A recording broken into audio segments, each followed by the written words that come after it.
All right. Let us roll d20s to see who gets to say what happened last week. Or not Boo. last week, 2 weeks ago.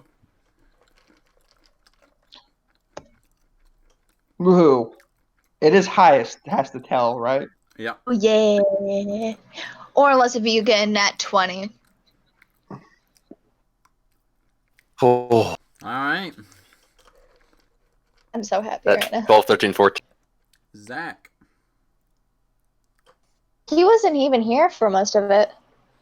Yeah, that is true. I kind of did take a break at one point. He kind of like zoned out. And Make left. it up. Mm-hmm. Tell us what you know. On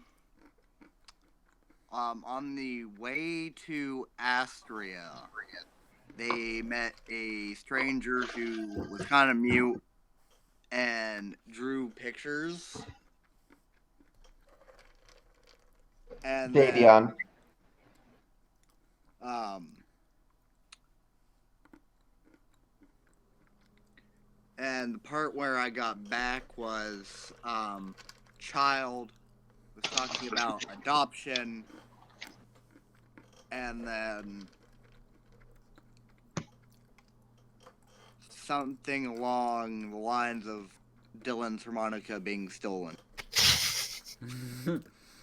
Yeah, that's a Ooh. lot of missing. That is a lot missing. Yeah, that is a lot missing. Mm-hmm. Should I fill in some gaps since I Yeah. was the next highest? Yes. Okay.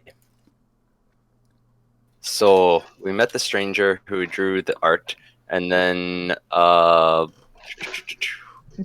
think it was another night. Oh yeah, and he drew us fighting the wyvern. That was nice. That was a good touch. Yeah, that was really cool. And then The mysterious man's name was Davion. yes, Yeah. Davion. Don't forget, he also drew a picture of you guys and the kids. Yeah, Yes. that was also super cute. And on the back, he wrote. What did he write on the back?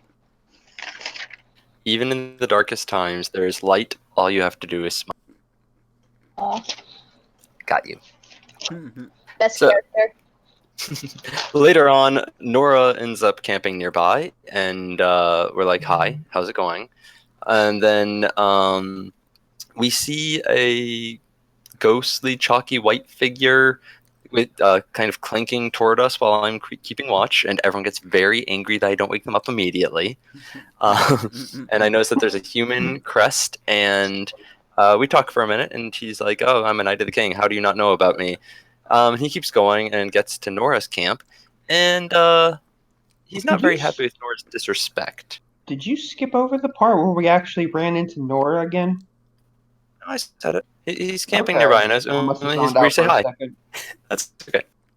But yeah, so Nothing he keeps going and gets to Nora's camp, and he's very displeased with Nora's disrespect, and I go over and get caught. He says, Nora says, "Get out of here, or bad stuff's going to happen to you." And so we skedaddle and get as far away as we can while they fight. And we see a ball of fire erupting from where we came. And it sounds like someone's burning alive. So. We get to the city, and it is the day of Longbeard's Day. Day of celebration for Longbeard's Day, whatever. And everything's pretty good. Lots of crowds. We drop off Georgie at the tavern.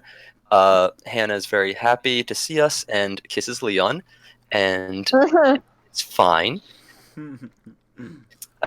Leon promises that the innkeeper won't hurt them, and Georgie's happy.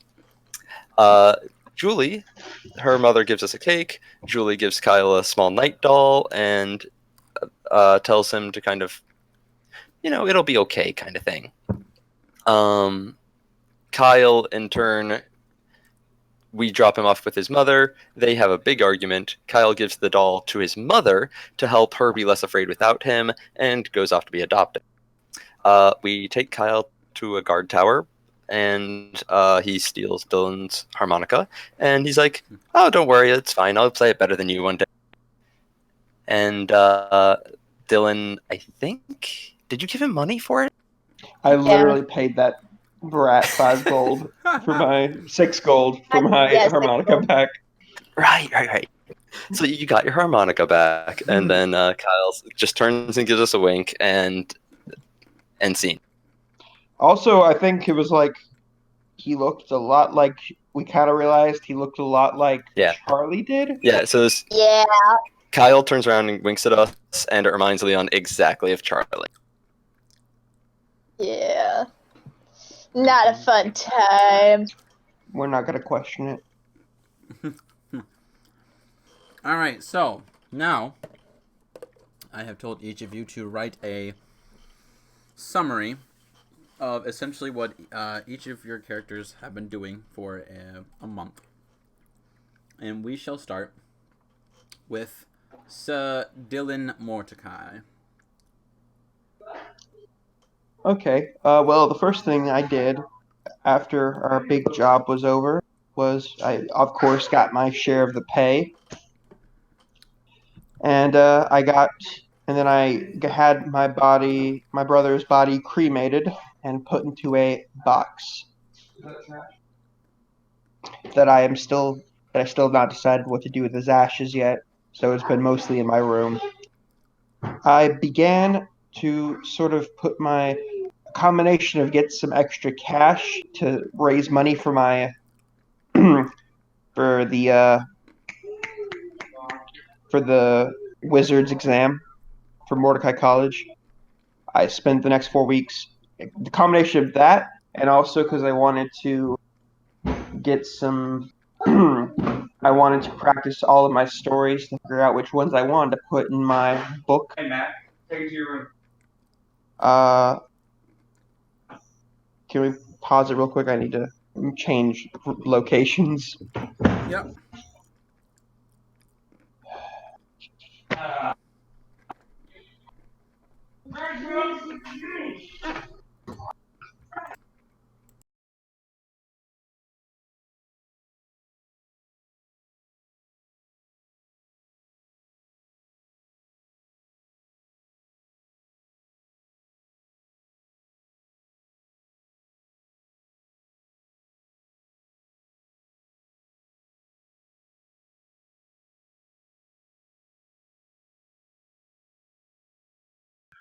I would basically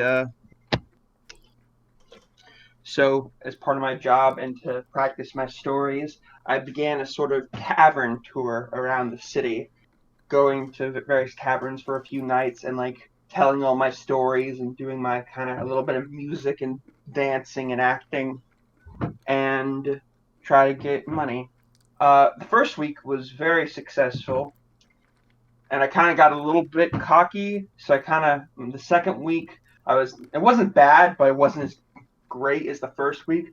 So I kind of didn't like make nearly as much money as I did the first week. But the third and fourth week, I came back and finished up just as strong as I did at the beginning. And like I said, during the day, I would kind of be sleeping most because I'd be working pretty late at night. But I did every now and then try to pop in on the children just to make sure they were okay and just making it all right. And towards about like the third or fourth week, I would have invited Janice Delane to come to one of my performances. And I guess it's up to the DM whether or not she would have come.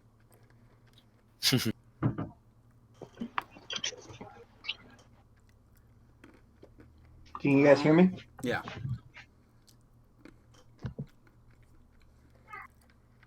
She probably wouldn't have. Can you guys hear me? Yep. Yeah. Okay, what was the last thing you guys heard me said? She wouldn't have come. Can you guys hear me? Andrew, she wouldn't have come? Yep. Okay. Well, after she didn't come, I would have gone to see her at the college to try to talk to her. That seems reasonable. Joan, what have you been doing Okay. the past month?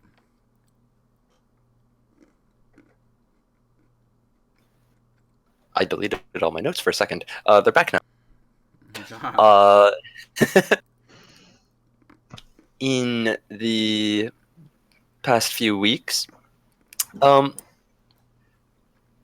Joan has a few things that have been kind of eating at her, and the largest would be the new information from Leon that the Elven Council is not happy with her, and she would have done a little bit of research into what their current state is, anything happening back there, just taking some Elven.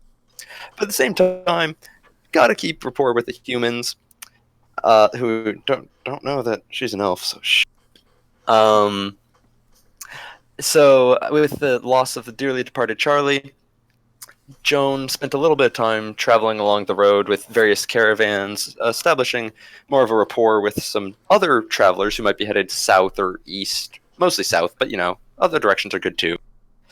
And while traveling with them, done a little bit of hunting for them, or maybe collected some animal parts if possible. And in particular, having dealt with the horde of very, very scary children in the cave and being swarmed by them, Joan really needed to step up her game and be able to both punch, stab, and shoot faster, and thus has learned extra attack. Mostly through leveling up, but also lots of practice. Can't let kids swarm her. That was a really good justification for your new abilities. Oh, yeah. Obviously. Gotta be able to shoot those children really fast. Yeah. I mean, shoot the demons and the bad things, not the children. Demon children. Just bad things that look a lot like children, but are not quite. Exactly, children. you understand. And that's it. Joan is the discipliner.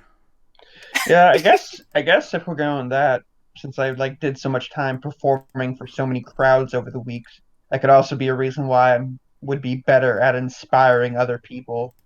Oh yeah. Oh yeah, definitely. You've learned how to move the crowd. Indeed. So, Adea. She is left for some reason. Oh no. That is not good. I hope everything is alright and that she can join. She's back, but she's muted. Oh. Adea, you're muted if you can hear us. It's been a while since we've gone south. The big road is the King's Road. Yep. Cool. Adea? Okay, so basically, Leon's month was hell. Oh no. Constantly looking behind him, make sure that no one was following him. Became super about everything. So overall, he just brought up his ability to observe people, make sure that they're not there for reasons. Of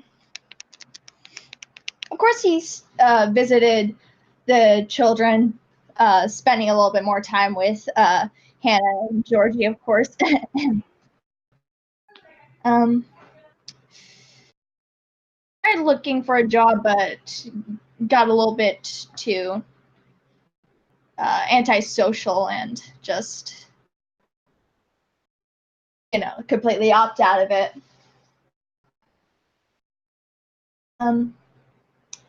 However, he made the decision, since Hannah and Georgie are basically slaves, he made the decision to become more stealthy so that someday he could documents that kept them.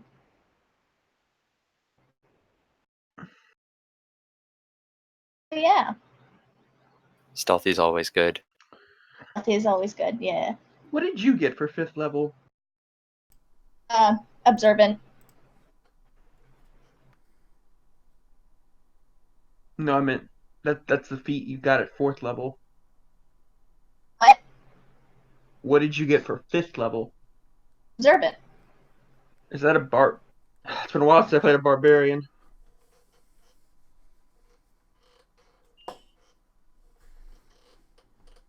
Are you talking about the feat observant? Yes, the feat observant. But you only get feats at 4th and 8th level, Yep. and Oh, every 4 levels. darn. Mm-hmm. Yeah. I'm gonna fix that real quick. Yep. I know you should have gotten it. At Barbarian, your proficiency goes up by 1, and then you get extra attack. Is that all she gets? I thought she got like some other small bonus. I don't think so. But really, the answer that all the people want to know is, did you go say hi to Hannah? Oh I think she yeah, did say that. definitely. Didn't I say that? Yeah, I'm pretty sure you did. Oh goodness, no, I'm the one zoning. Totally missed it. Oh, you I like also how have you. fast movement, so your speed is increased by 10 feet. Ooh. Oh yeah. So you can now go Er, that fast.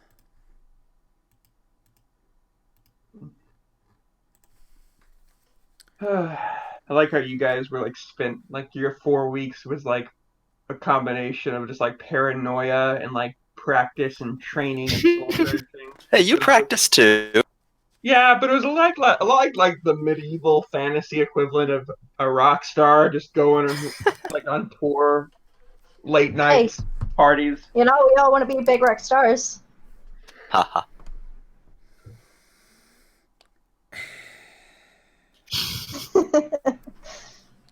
All right, so we shall start with everyone now.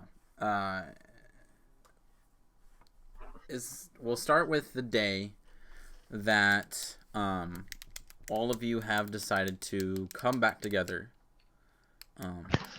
So are we not going to role play when I went up to see Janice? Oh, yeah, we can do that. Okay. So where exactly are you going? I was just gonna go try to talk to her at her dorm room. Okay. You go up to her dorm room and you knock, and you do get an answer from one of her roommates, and they say that she unfortunately isn't there at the moment. Last time they knew, she went out to the library on the top floor. Then I probably would have gone to the library. So you go to the library, and it's at the time of day where it's extremely busy. And you do eventually see her in the crowd sitting at a desk with about a dozen stacks of books on the desk and kind of around her. She is heavily focused on reading a tome. I would have gone up, not super close, but near her, and I would have just said her name, try to get her attention. She'd look up, and when she notices that it was you that had called her name, she looks back down and she goes, "Oh, hello, Dylan." Busy studying for the wizard exam. Yes, I am. Uh, do you have a minute to talk real quick?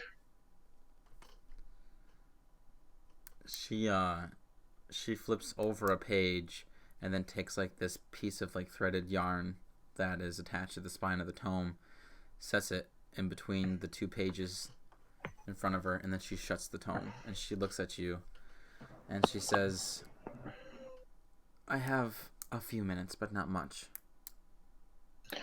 Okay. I understand that you couldn't make it to my thing. I Oh, see that yeah. you're busy with your studies, and obviously this comes first.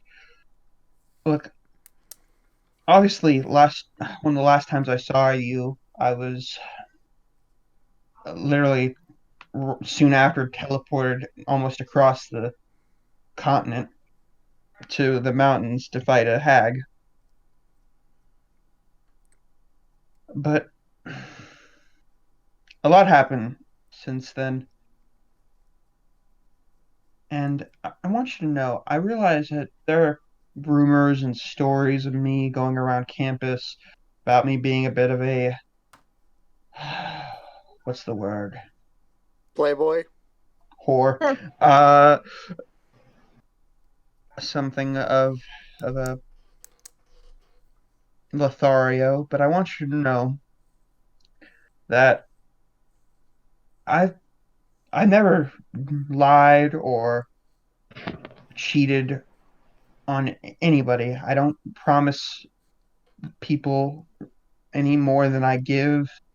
They all know what that's at stake, and they don't lose anything. It's just they were moments in time, moments, but they weren't. They didn't mean anything, and they knew at before they even did anything that it didn't mean much to me. And I want you to know that if we were if you were to be okay and want to be in a serious relationship with me, I'm more than capable of being a monogamous relationship. And if I was going to be in that relationship with anybody, it would it would be you. She keeps her eyes locked in yours, and she smirks, and she says,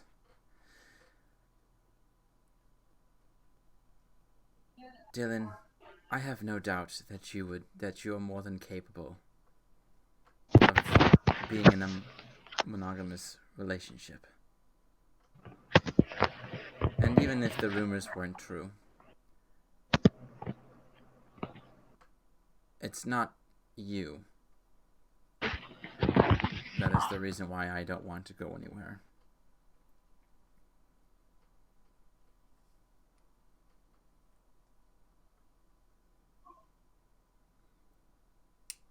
I don't think that I am ready to dedicate my life to someone else's when I'm putting literally every second I have into my own.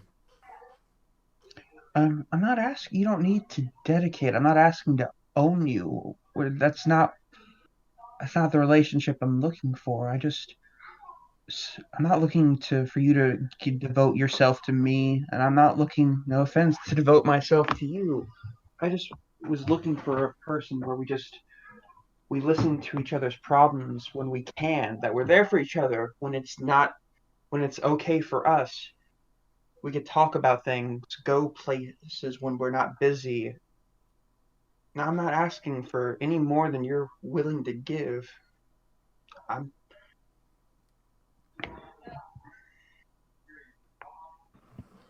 I'm not going to do anything that will stop you from doing your dreams, keep you from studying for your tests. I just want to be the person who, once you're done with your tests and your studying, I'll be there and we can be together, whatever that, whatever you want that to mean. I don't know. Maybe. And you can tell that she, like, by when she looks away and on the ground, that she's starting to feel a little uncomfortable. Um, I'm obviously taking up a little too much of your time. I'm not going to keep bothering you and when you're when you don't want to see me. I'll I'll get out of your hair and leave you alone. If you want to talk to me and want to see if you want to make it work, then just come find me. If not, then just thanks for listening to me. And I'll stand up and walk away. Just as you turn and take a few steps away, she speaks up and says your name. I stop and I look behind me. She approaches you, and from an inside pocket of her robes, she pulls out a necklace with a feather on it. And she says, before you go, I want to give you this. This was something that my father had bought me a long time ago when I was a little girl, before he passed away. And I want you to keep this so that when you go on your travels and the adventures, just in case if you never come back, you'll have something to remember me by.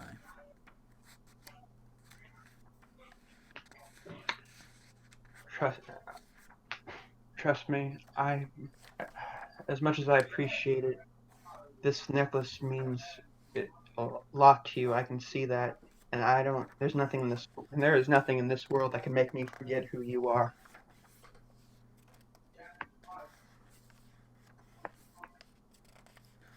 She smirks again. She says, "Oh, Dylan, always so sure of yourself.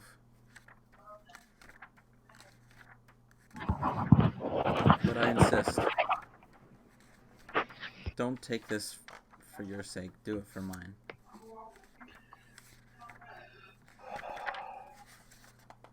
Okay, I will. And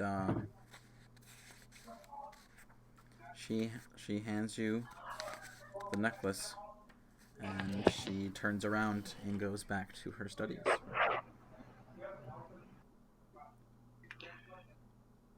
I kind of look at her for a few seconds, and then I turn around and leave the library, and I put the necklace on.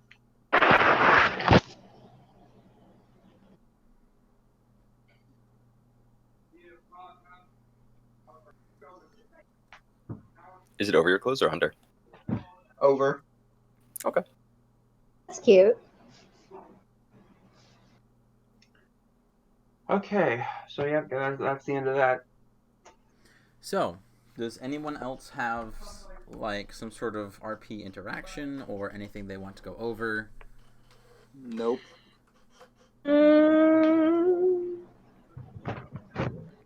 Perhaps. I don't know.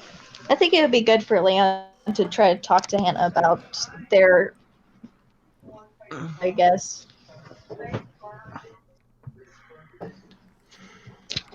Because he's been talking with her for like a month. Is this just small talk, or is there something specifically you want to delve into? Just him asking her how far does she think that they'll go? For Like, if she's thinking that possibly it would be like a long-term relationship, or if this is just something to take their mind off of the horrible lives that they live. it's she'll probably tell you that, like, as of right now, you can't really explore it because she's kind of, because if you get involved with her, then you could get legally implemented into her contract. But if there is a way that you can basically break the contract, then she would definitely go into something more serious. DM. If I was to change her last name, wouldn't it technically make her part of my family? Yes. But yeah, it would. So would that free her from her contract? Possibly not. But possibly not means possibly yes. That would be something that we would have to delve into on exactly what the contract has. Mm. which Hannah would have no idea. That's fine. Well, looks like I'm gonna have to steal it. Making plans. I could cast suggestion on him. We don't need to do the whole stealing thing. Because then that's the ping of magic. And the Dylan's guards would favorites. know. That and it's also We kind of won't. illegal. Yeah. We won't do it when there's no guards around, and then it's just his word mean- against ours. Isn't stealing things kind of illegal? We're not stealing it. I'd suggest him to let us read the contract. Right, but suggesting it is illegal. I'm wondering if stealing it would also be illegal. I mean, I could just kill him. probably. So either way, whether you look at That's it, also illegal.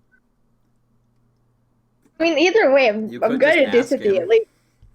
Yeah, we could probably do that first. I just like goes up to him, give me the contract, intimidation check. no check needed. That's also kind of illegal. He just goes, okay. He just gives it to you. No. If only it was that easy. So if there isn't anything else, then we will move on to start the new quest. Okay. New quest. So all of you have picked a day after a month to get together to catch up on what you guys have been doing the past month, and also possibly to speak on doing another task for the Adventures League once again. We'll start with all of you are standing in front of the Adventures League, looking at it. Some of you may have not even come back to this place anywhere near it since the month has passed. Some of you may have come here recently. Does anybody look different? Like different haircut, different outfit? Leon's has a different haircut. His is a little bit shorter than it used to be. That's a nice necklace, Dylan. Oh, thank you. Also, Dylan has his hairstyle is pretty much the same, but he has let his beard grow out a bit. It's still pretty well kept. Mhm. He's trying to get that storyteller look. What about you, Joan? No, maybe a little dirtier, but that's He's just got some sick tattoos all up her arm. It's like, where have you been? blending in, you know. Where have you been? Yeah, you know, I've been in the dungeon 5 times. Hung out with the boys. Arm wrestled a couple of serial killers. No biggie. You bear. Yeah. So, what do y'all do as you stand in front of the Adventures League? I guess I'd look at everybody. I'm assuming like I'm in the middle, and I'd look at my two friends, and I'm like, so back into the thick of it one more time. One more time. But I think we should possibly stop by the apothecary. What was the name? The witch's wart. For what? For potions, possibly. The witch's wart. It's the apothecary near here. That might be a good plan. I mean, yeah, but last time I checked, potions are pretty expensive, and I can. Maybe as members of the Adventures League, they could cut us a deal of some. I mean, Dylan, you could use your magic. Did either Or of you no magic. Also, did either of you? No, see I didn't any of mean my... actual magic. Oh, by the way, like as you were like walking through the city, I'm assuming you guys were mostly. Did any of you come to my show? Did either of you come to any of my shows? I would have sent. Of course. I would have let you know. Of course, I went to your show. Sorry, I was out of town. Joan, he's our friend. It's fine. It's fine. I I probably would think have. to take care. Yeah, I probably would have done one of at least one of my shows at the inn that Hannah and her son quote unquote work at.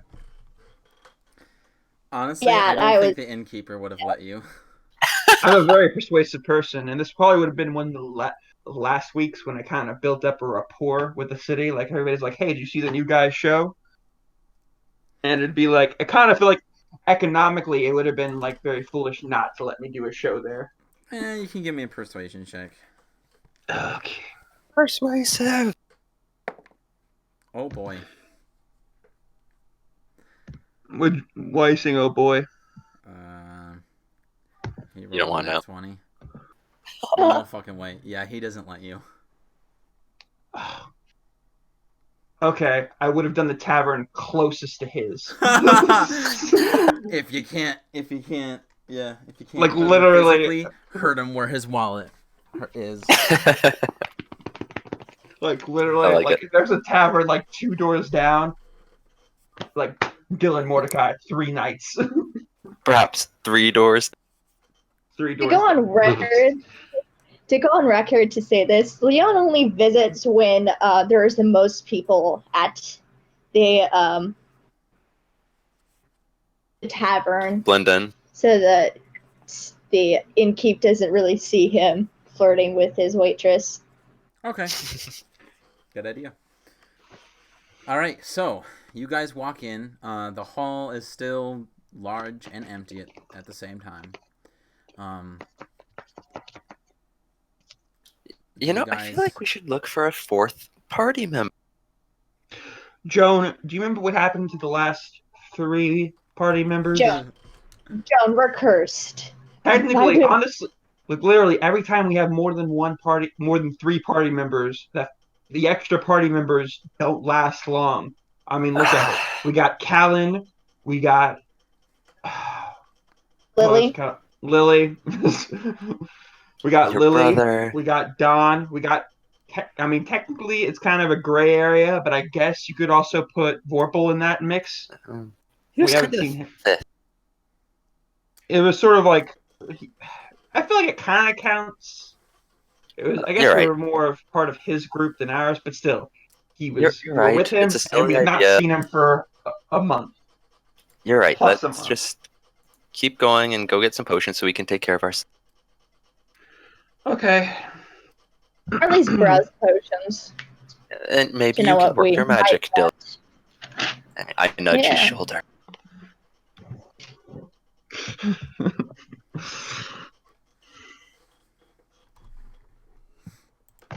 So we go into the witches. Yeah, Yes. the witch's wart. The wicked Alright. witch. The wicked. So you guys head into the witch's wart, and it is a fairly large room set with multiple tables of empty alchemist workbenches, and you smell these amalgamations of like a combination of like sour scents, like foul scents, smells that like burn the hairs in your nostrils if you have any. I don't know. You might be like Dylan and shave all yours every morning. I don't know. And Lovely. You hear from across the room the crackling voice of an older woman. Why, hello. It's been I quite a kinda- while since I've had visitors. I kind of stiffen up because I'm getting like some flashbacks to the hag. But I like kind of settled down and I'm like, yes, me and my friends heard you having to sell some fine healing potions and poultices.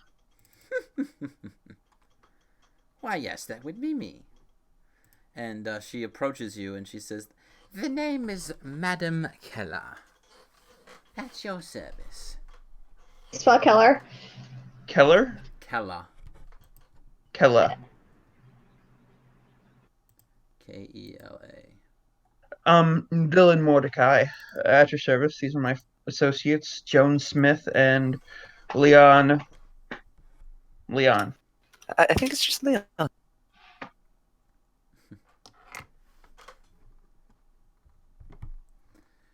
I mean, you So- really haven't brings you asked all? for it. That is true. What brings you inside of my shop? Out of character. We just told you, Grandma. Well, we've run into a few situations where we Mm-hmm. we're in dire straits, Mhm. and perhaps a little bit of a alchemical remedy might have been useful. Uh-huh. So why are you here? We want to Potions. buy things. Oh, okay. And these things, what are they? Healing potions. Really, any Healing things potions. things in vial. Ah, yes, okay. Give me 1 second. Let me go to the back and grab a few. I want Like one. as she goes into the towards the back, out of earshot, I'm like kind of under my breath, like I'm getting a bad feeling about this. I want one of you guys to roll me a D100. And The shot what? blows up. I'll roll it. Oh, Okay. I don't even have one of those. Or do I? 70. make it. Oh, yeah. Nice. 70. 70 sounds good. When she comes out, you see that she carries one vial in her left hand, and she then kind of adjusts it to where she can hold it between her middle finger and her thumb to display it. And the vial inside has what looks to be like a liquid remedy of possibly tea. You can see the herbs kind of floating around inside, but you also see of what looks to be small tapioca balls that are floating in the liquid as well.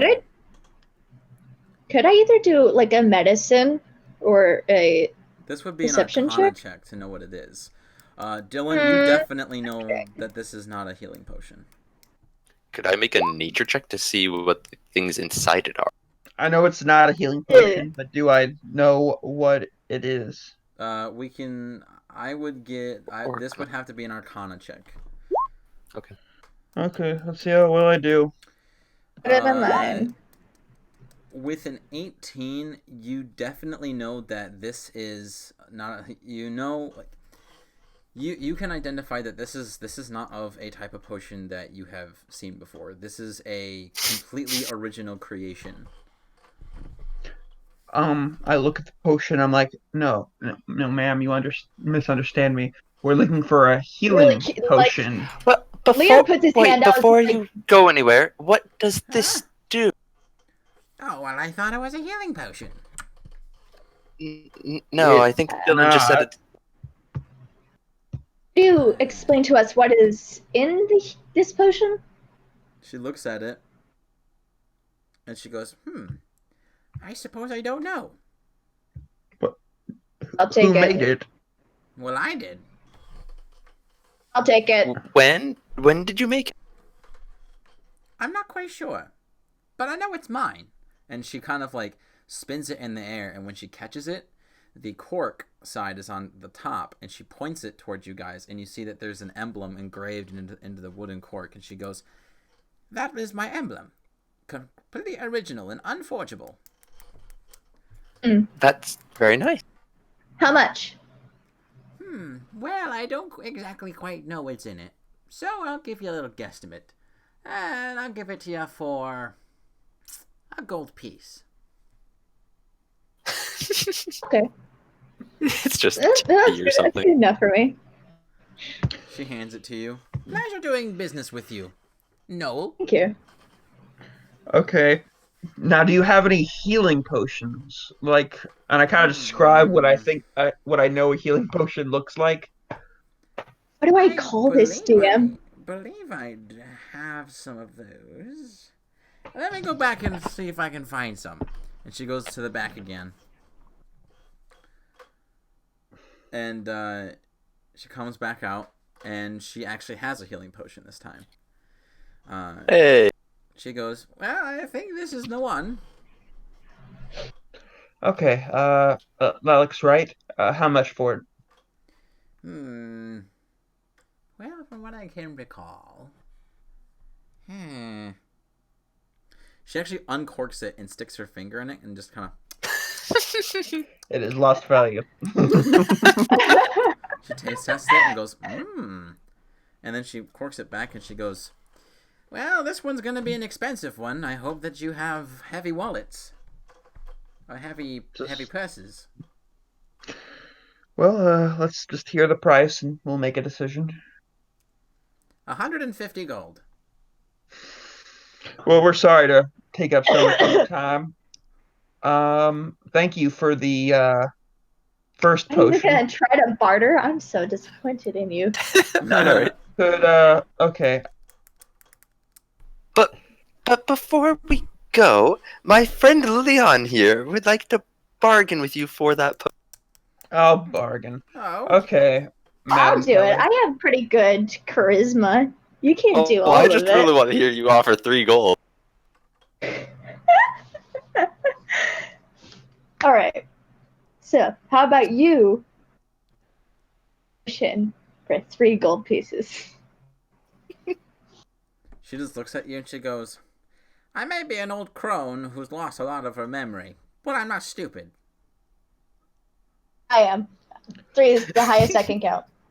Oh, I'm hoping that this I potion feel could better. possibly fix my brain. That's not what healing potions do. But Hey. clearly, you should. I think you should just take a little pity on my dear friend. And I just kind of put my hand around Leon's shoulder.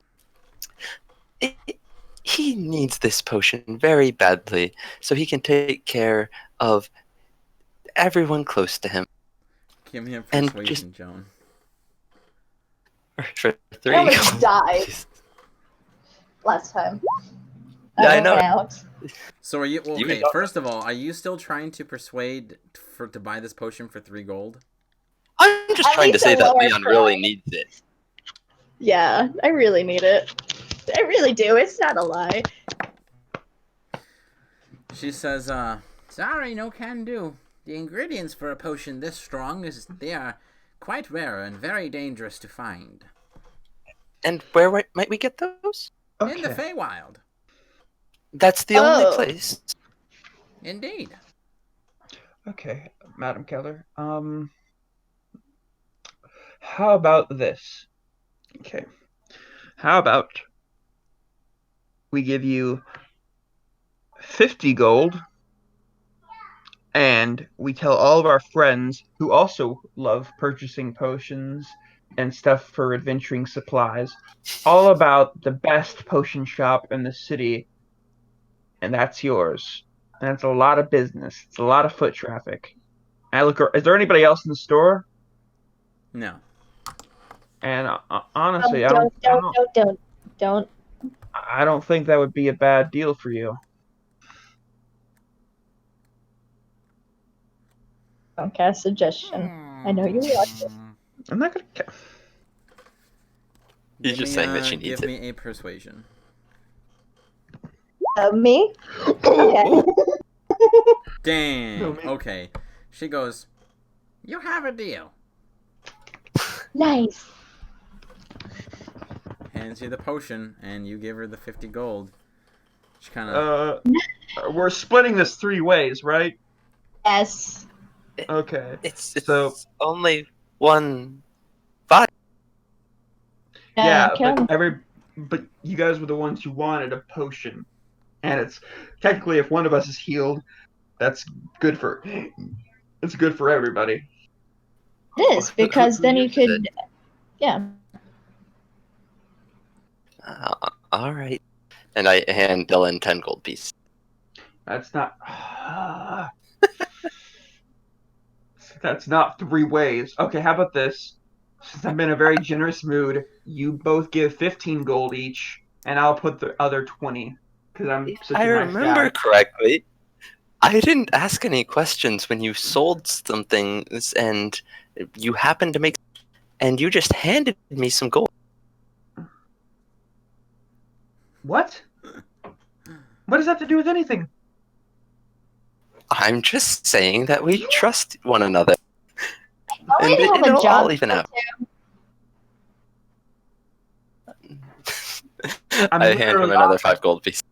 I have to say, I'm literally offering to pay the lion's share of this. By 5 gold. But yeah. Okay, 15 gold from. I got 15 gold from Joan and 15 gold from Leon. Yeah. And I pay the other 20. So there you go, 50 gold. Wow, Why, thank you. Is there anything else I can get for you? Do you happen to have anything that it can be made without going to the fair? I suppose. But they're not very strong potions. What do they do? Little can go a long way. They do a lot of minor effects. Nothing too dramatic. We don't necessarily need dramatic. As far as I remember, I have approximately maybe 100 or so different recipes of potions. Some of them from the Feywild, some of them not. Problem is my memory isn't so great. So I'm not really quite sure how to make all of them. So you can make a potion for that. You see that her eyes go wide and she goes, "If you'll excuse me," and she turns around, walks into the back and just kind of hurries. Tinker, tinker, tinker. Okay, guys, we obviously struck all the oil we're gonna get here. Let's head out. I mean, I could take something. No, don't. No, that wouldn't be right. She's old and senile, and we did get a decent deal on these potions. True. You know. Only stuff from bad people. Okay. By the way, could I see that potion, the first one you bought from her? Oh, yeah, sure. Okay, I'm pretty sure, you could take a sip of a potion, just a tiny sip, and figure out what it is. Okay, I well, think if that's the anyone's rules, right, DM? Yes.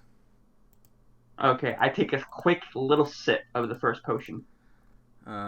When you take a sip, one of the tapioca balls goes into your mouth, and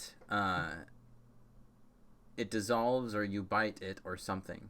And when you do, you feel the ball turns into something really slimy, and it grows. Not substantially big, but it kind of feels like almost as if you have something maybe the size of a D20 in your mouth all of a sudden. And when you spit it out, you see that you have spit out a little baby frog. So it's a potion of spitting out frogs? Well, it's also I just had a storage. child. It's storage for very small frogs and not much space. How did it taste, though? Wait, quick. What do we name him? We're not. He Croakington. He was just born. He needs to be named. Kermit. Kermit with a C, okay. Kermit with a C. I don't want to be copyright striked. But it's with the C. Yeah, It doesn't it's with a matter C. anymore. It's okay. He's It's not okay. gonna be a main. He's not gonna be a main character. You don't know that. As he grows bigger. I feel like He is a bit of a tadpole right now. Yeah. The next playable so race cute. is a frog. This is Zach's new character, the frog. Can I hold him? Dylan, can I hold him? Sure.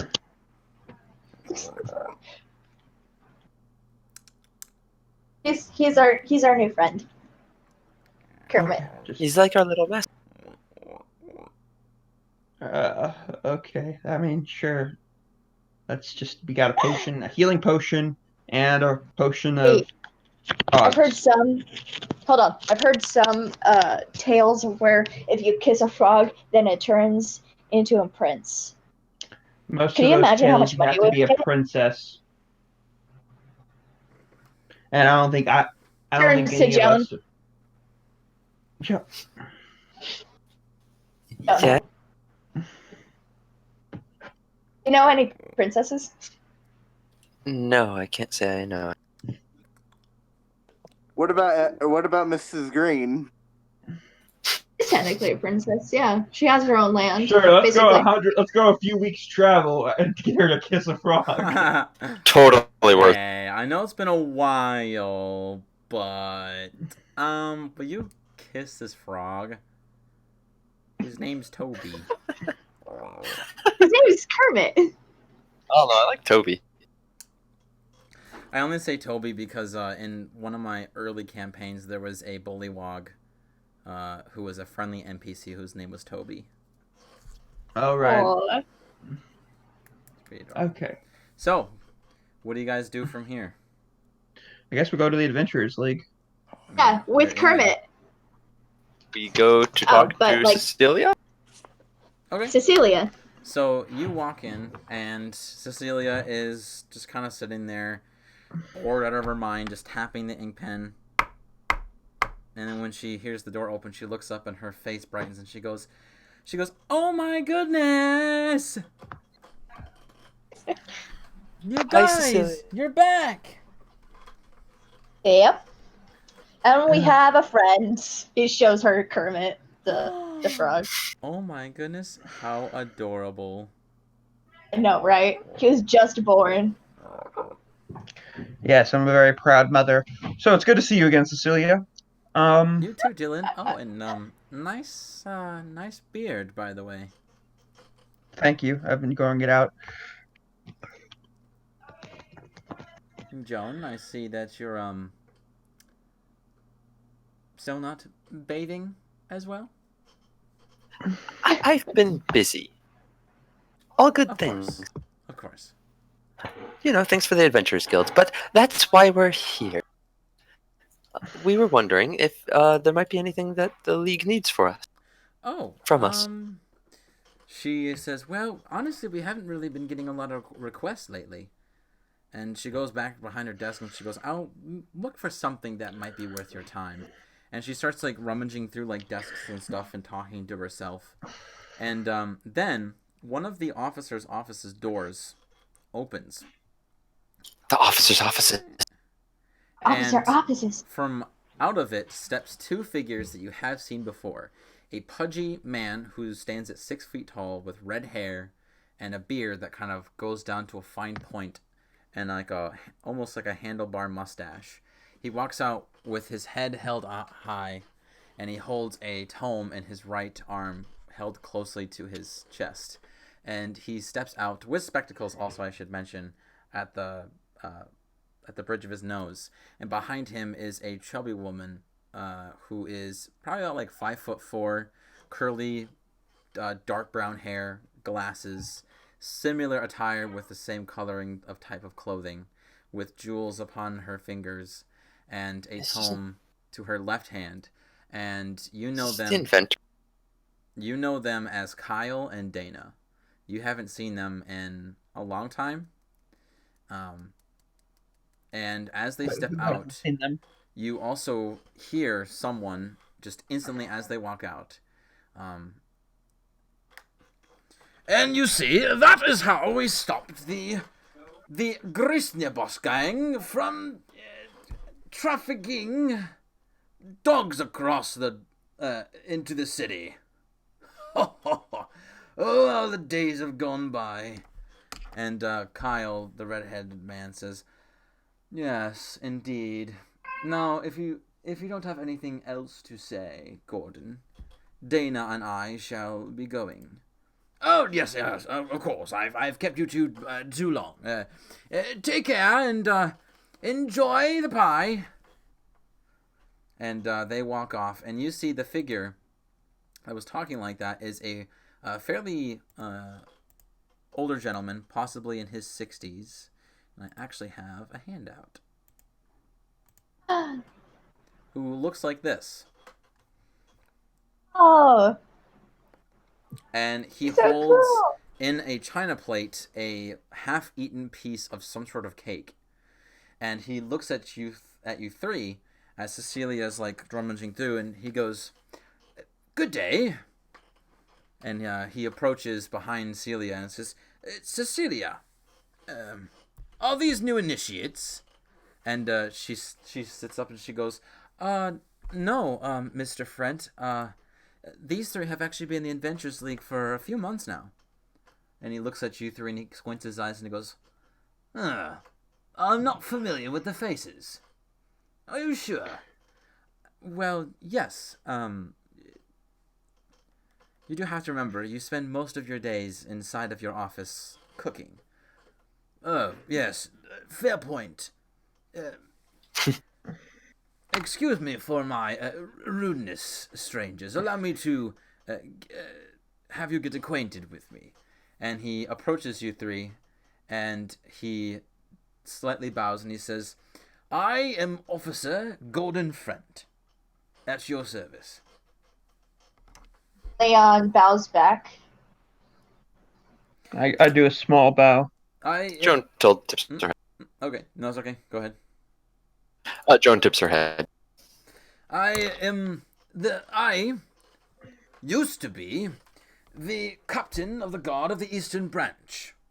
Not sure if you heard of me, but just to kind of give you a reminder, just in case, I was the one that had solved the human trafficking of the Flippledov gang. And then he takes a silvered fork and takes a bite out of his cake.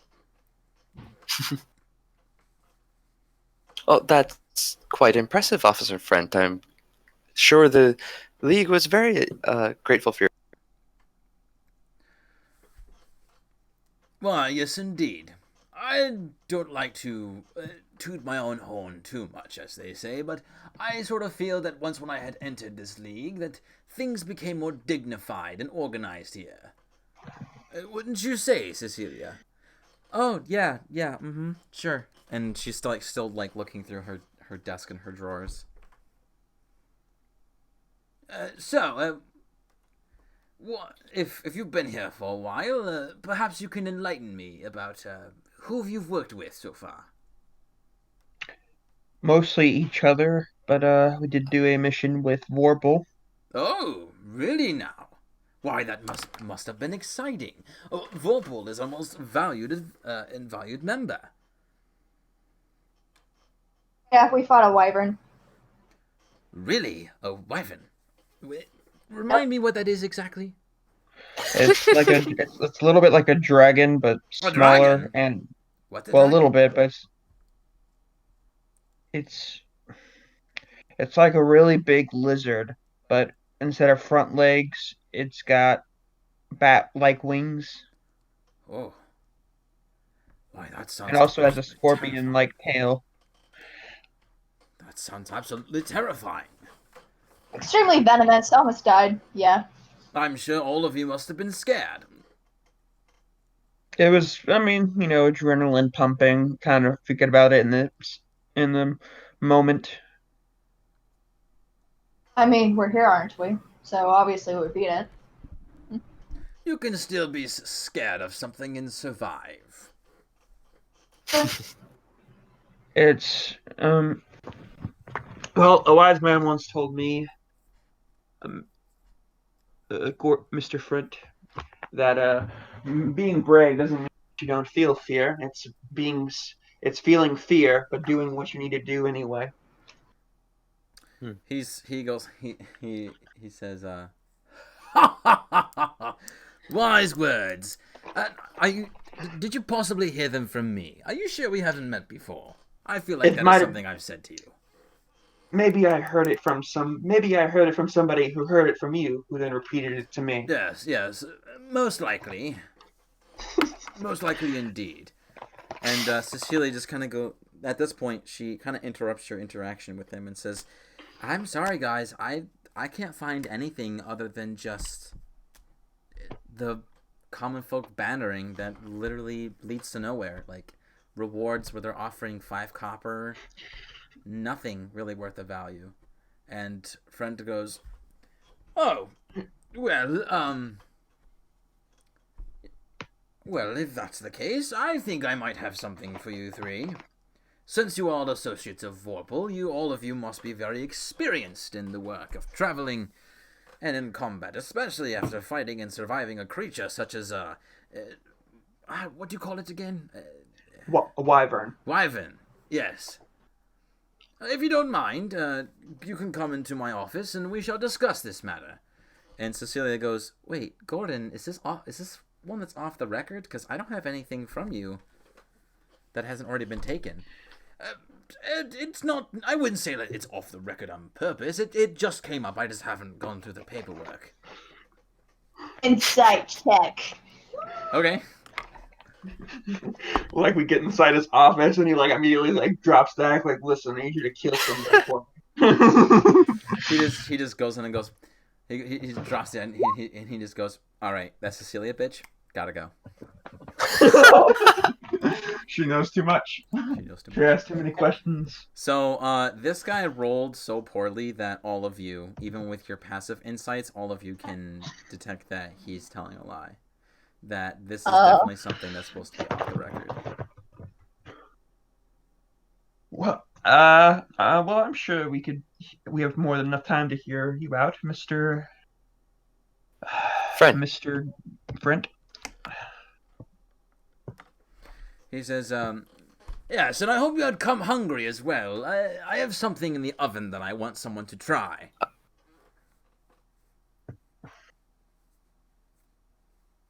Okay. I'm sure we could eat. Yeah, I had breakfast, but it's been a few hours. Not. Oh, I'm sure you have rooms in your gullet somewhere. All right, now, let us go. Tally-ho, to my office. And he starts walking as he, like, devours his cake. Oh, these carrots are quite delectable. Another job well done, Gordon. All right, and just before we head in, I actually all of a sudden need to take a restroom break. So if you guys need to take a restroom break, go ahead. Okay. And we'll go into intermission for a few minutes. Yay, intermission.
All right, and we're back.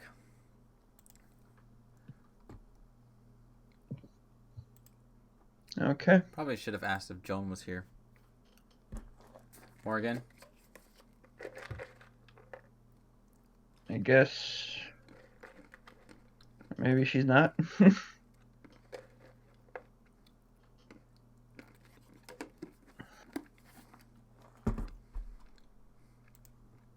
Pause.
Yeah.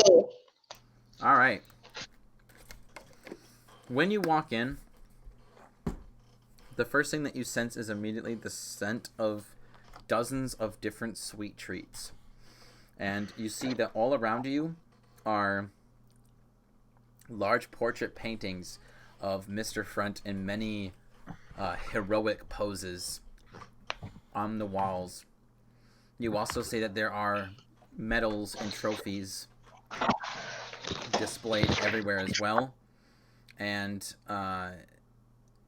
you see that tucked in one corner there is a massive iron stove, as well as a couple of wooden barrels with some flour kind of covered on the top. You see that he has like a large shelf where he has many different ingredients, like berries, eggs, and the sort. And then kind of all over these different like stands and tables that he has spread around is nothing but like silver platters of like baker's dozens of different types of treats.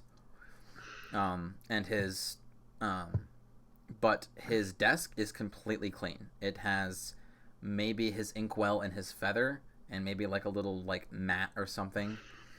But other than that, his desk is completely cleaned. And he sits down on at his chair. And the view behind him is what looks to be as if he's on the top tower, on the very top floor of a tall tower looming over the city. And you can tell that the view is supposed to be looking west.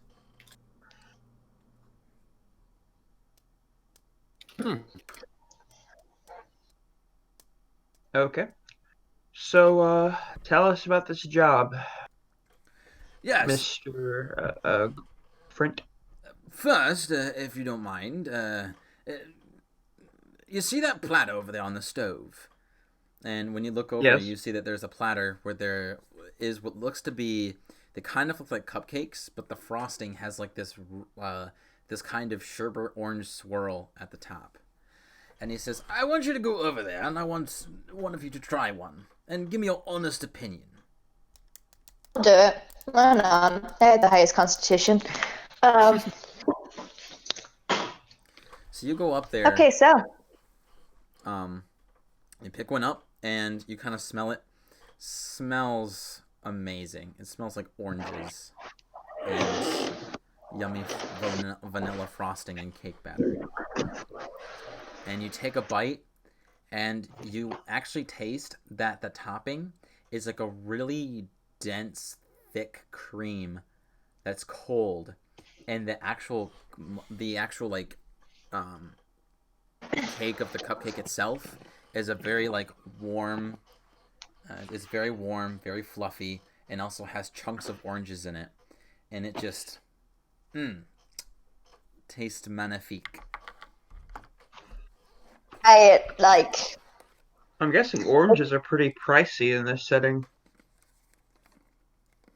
Like, I feel like Just they'd like- be hard to grow in certain places. He sits back down. They're extremely good. Yeah. He hands it over to Joan for her to try it as well.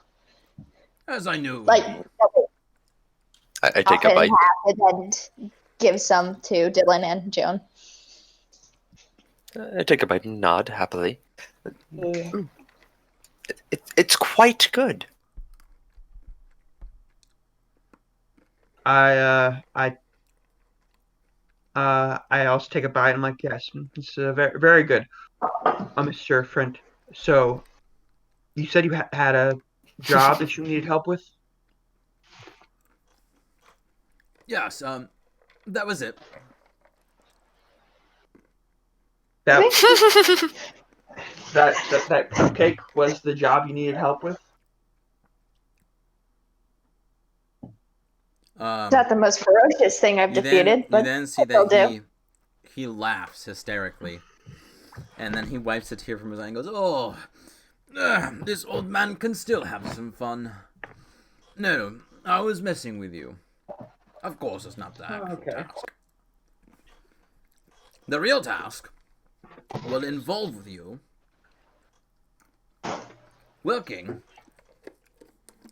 with the Lord of Seaport.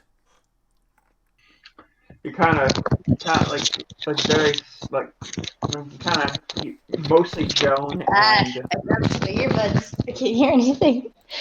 okay, mostly Joan and uh Leon notice that Dylan kind of stiffens up once like he mentions the seaport. Uh, What specifically do you need us to do in seaport? Well, Lord Vanderveer Belkovich has been having some problems with his son. My speculations is that it's lady troubles, but I'm not quite sure. The boy was caught one night sneaking out from his window in his bedroom. And then, so his father had boarded up his window, and the boy somehow got out. Found him in the streets, unconscious, with his head split open. Guards had investigated and had deciphered that the boy had literally smashed his head into the door to create a hole to unlock it from the other side. That's not how doors typically work. it's not how I would open a door. Usually I kick it down. It sounds very very shoddy work from the guards. Did I say Is the unlock? boy I meant he bashed the door handle off. with his head? Yes. That Love can make you do strange things, but yeah, gotta use your head better than that. I've had. Is he? You said his head was split open. Is he alive? Oh, Dead? yes, he's fine. Probably has some brain damage. Recovered quite quickly, actually. Interesting. So, Strange. his father had kept him in his room and kept a close eye on him, and the boy still continued and insisted to escape. Could it be a siren? I mean, it is close to the sea. Essentially, he had contacted me in hoping that it wouldn't have to go through the paperwork that this establishment does, so that he can get this fixed. Okay. Fixed how? Well, he needs someone with some experience, the merit and the courage to do some reconnaissance.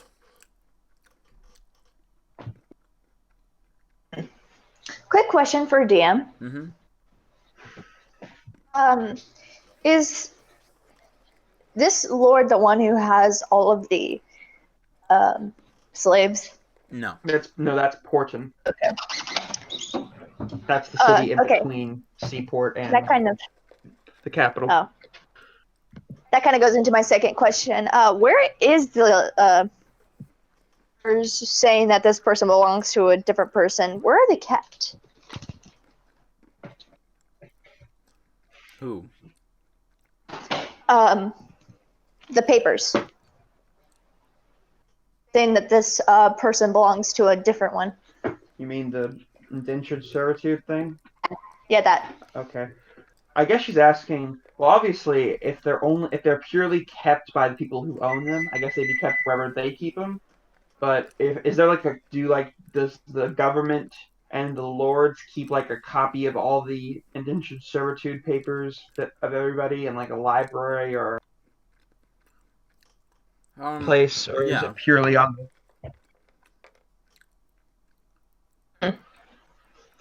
Okay. I'm assuming most people can't go in there and look at the copies that the government has.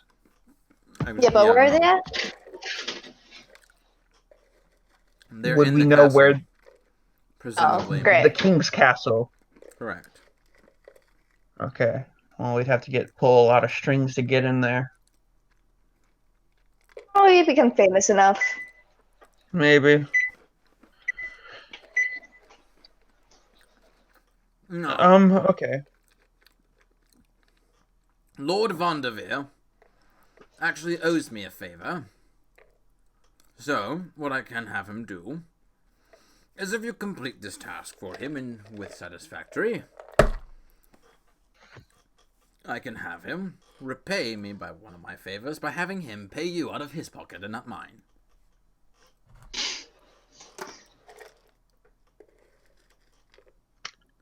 That's rather clever of you. That it still seems like you lose in this situation because he's the one with the problem, and you'd have to use your favor to make him pay us. No, he owes me. I know he owes you a favor, but he's the one who has the problem that needs solving, and that would mean for him to pay us, you would need to use your favor. It's like you're. I don't see how this is. I don't see why you would need to use your favor. He would just should just pay us regardless. Especially if he sends us over, then he owes you another favor. Yeah. He goes, well, even if he did do it for free, I would feel bad if he didn't get rewarded. I mean, I appreciate that. How much is he offering? Well, that's something you'll have to take up with him, because he was expecting this to be done for free. He doesn't know how things. For a lord, he sure has a bit of naivety to him.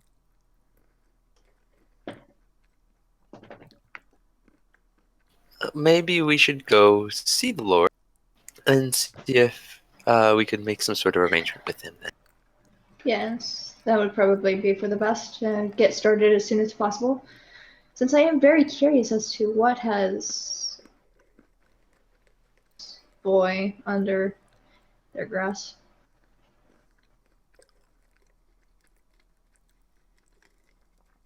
Okay. Right. How as far as like traveling, how far away is Seaport? I'm assuming very far. Very far. It's like almost twice the distance to get from the capital to Lord Green Hills.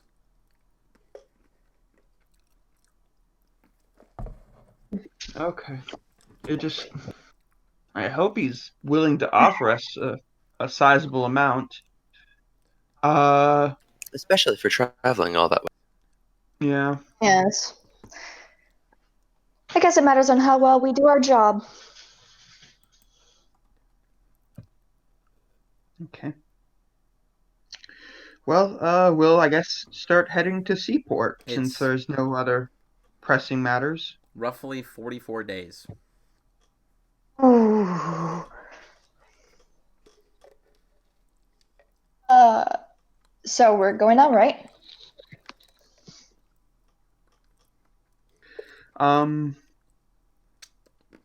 well, let me listen to this. Is there a Okay, I'm gonna go talk to Cecilia. Take care now. Will do. We'll Before see you in a month. month. Before we go, how would we find this uh Lord Vanderveer I know Blaukovic? where I know where he lives. All Oh, right. Okay. Cecilia. before Leon leaves the room, he like points towards the cupcakes from before. It's just like, may I take one of those? Uh, what? Yes, of course. Take as many as you like. I'm not going to eat them all by Uh, myself. Leon takes two and then leaves. Joan gives Leon a wink. You've been Just keeping like busy. it's just Leon just like kind of like glares at Jonas, just like walking. Okay. Cecilia's gonna go, yes, Dylan? I have a question.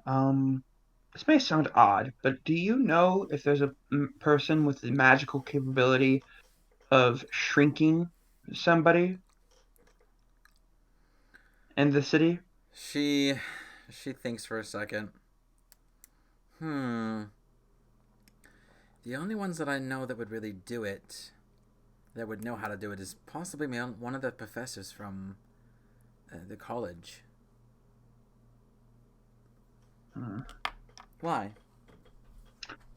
it's a long story. It's basically because we have a long travel ahead of us, and I feel like I know a way to make it much shorter. She goes, well, could you possibly make a long story short? I have a very fast horse that can only carry so much weight, and if I could find a way to reduce the weight of my companions, I could make the trip to Seaport much faster. Hmm. Yeah, honestly, I couldn't quite tell you. I've never really wanted to be shrunken, so I'm fine with being shrunk. You can shrink me, then take Joan with you. Okay. Unless, of course, if someone else shows up, then we'd have a problem. Yeah. Okay. Well, now, uh, guys, let's go talk about our plans. Yeah, I guess that would be a good idea. How about Granny's Basket? I really like that place. Okay. Uh, That's an that's fine. alternative, uh, if you might consider it, Dylan, perhaps we could solicit your guild mates and see if they could send us on our way again, similarly to how we dealt with the hag. That was a very emergency case, and I don't know, kind of low key lied about it. I kind of told them that I had somebody's permission when I really didn't. So I don't really want to Dylan, try it. you lied? Big surprise. I don't lie often.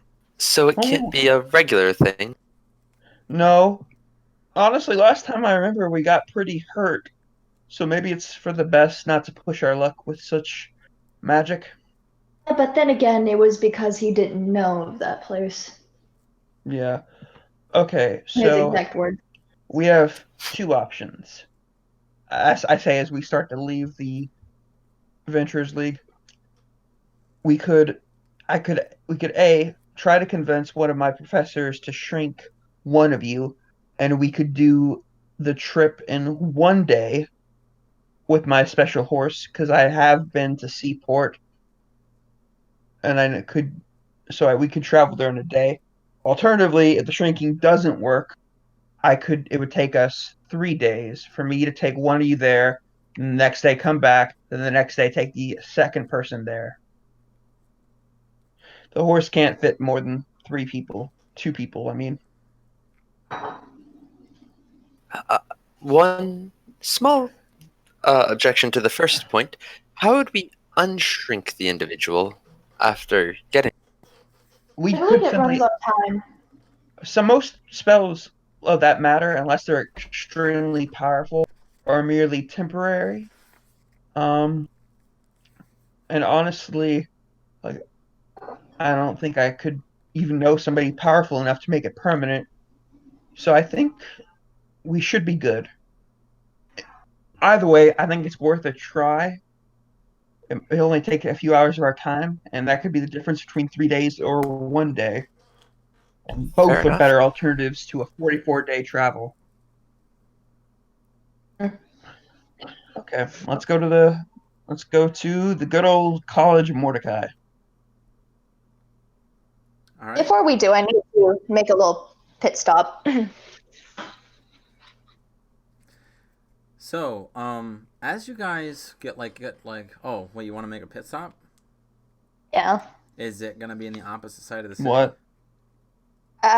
Well, is uh the tavern where Hannah works at on the opposite side of the city? It is. The College of Mordecai is in the eastern district, and that shop is in the west side. Listen, Well, I guess I'm going with you. let's go. Okay, so we're all going to the college. Wait, I don't want to be shrinked.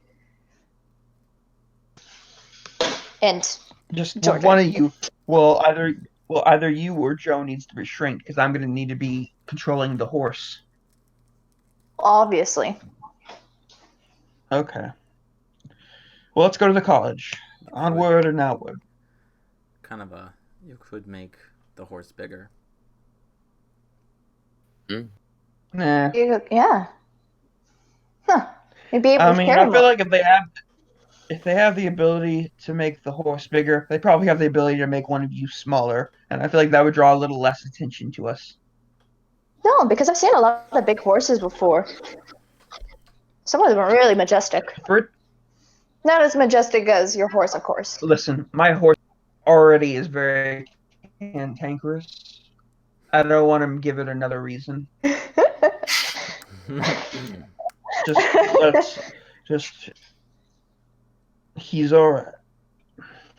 Okay, so College Mordecai. Let's see if I can find one of the professors of transmutation. So as you guys are like stepping in through like the courtyard, you guys see kind of this mysterious figure who walks out. He wears a hood over his head, but has like really dark brown hair, and his cloak goes behind him, and you see that he wears this strange, dark, studded leather armor.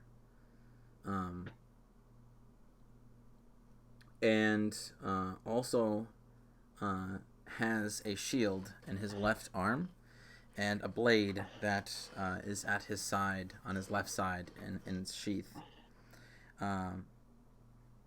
As he walks down the steps and gets closer to you, Joan, you immediately recognize this figure.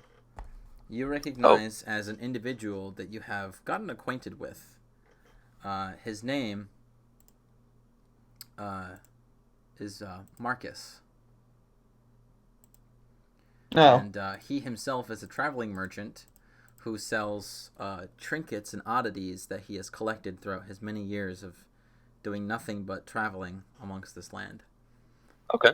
Some of these trinkets are just original oddities of like little kids' toys. Some of them actually have magical properties to them, and are quite fantastical. And when he like goes around the fountain in the courtyard, he notices you and he nods at you. But then he stops and he slowly turns and he looks at Dylan and gives him a glare. Uh-oh. Marcus who? Kind of like, just like kind of like insinuates that if you like try anything on him, it's not gonna be a good time. Where's it at?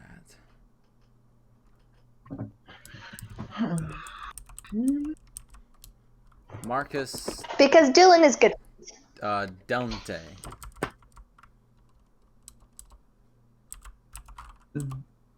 His name's Marcus Delte? Delnte. Delnte. Delnte. Delnte. Yes.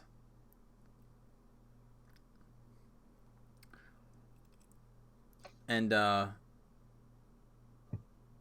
Dylan, when you like get a good look at him, you see that he's a fairly young man, maybe like 5-10 years. I wouldn't say he's fairly young, but he's definitely like maybe 5, maybe 10 years older than you are, and he has this like beard that matches his hair, but there's something about him that makes you feel like you have stared at this face before. And Relations to your love, perhaps? he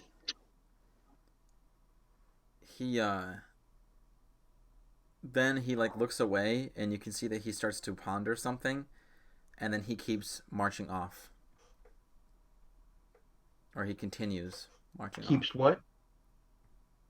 Like marching off, like walking away. I go to catch up. I say, hold on a second, guys. And I go to catch up with him, and I'm like, oh, excuse me. Sir? He stops. What are you selling? What are you selling? He looks you up and down, and he says, "Nothing." And then he goes to walk away. That's a whole lot of nothing you seem to be carrying with you. Ooh. He stops and looks at you. Nothing that you would be interested in. And then he keeps going.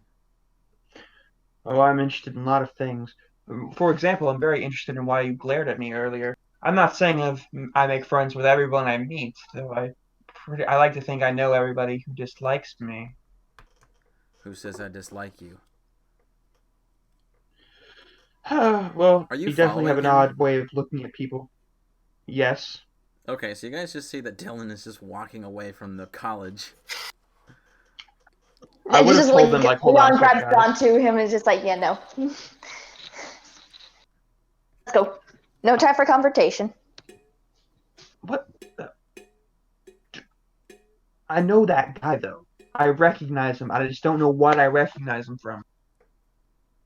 Check. What? Insight check. On the guy. For Who? what? I don't know. They're just like How are you going to really recognize angry him about as something that I recognize? I don't know. Sometimes insight checks can be really good, and they tell me a lot. Okay, Okay, insider give me an insight. I think that's what the 17. Or is that something else you already rolled? That was the 17 that Leon rolled for Gordon. Oh, right. Yeah, you don't get anything. He just seems like a stubborn merchant who, for some odd reason, Okay. just stared at Dylan and then just walked away. Perhaps you slept with Okay, one I'm of gonna his go catch up. daughters. I'm gonna go catch up with the merchant. And I'm like, listen, sir, I don't mean to be rude, but I recognize you from somewhere. Have you ever been outside, maybe Seaport, Porton? I've been everywhere. A lot of people have seen me. I get recognized by a lot of people. But I don't.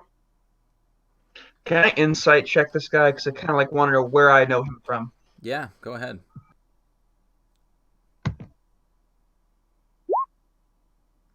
19. You Nice. like follow him and then you kind of stop for a second to ponder and you start to think, and just as something clicks, you see him. Wow, what was that? What is that? Sorry, that was oven. One second.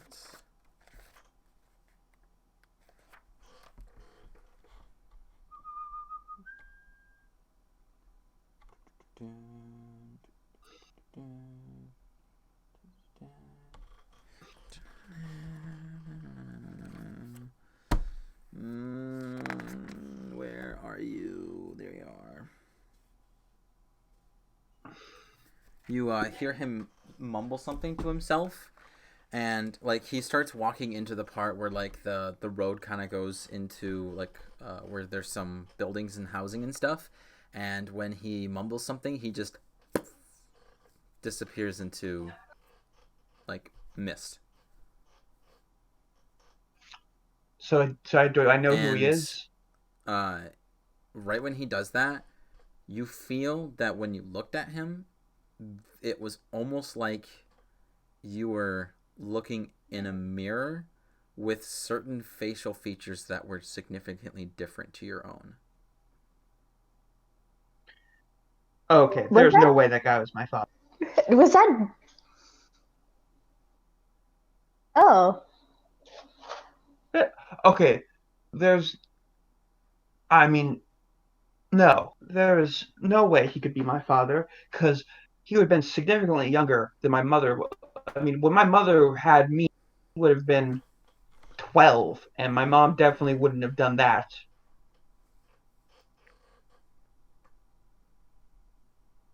perhaps he's immortal. So, I don't know. did either of you know who he was? I didn't get his name. Nope. He's Marcus. I've met him a few. Marcus who? I can't say I've caught his last name.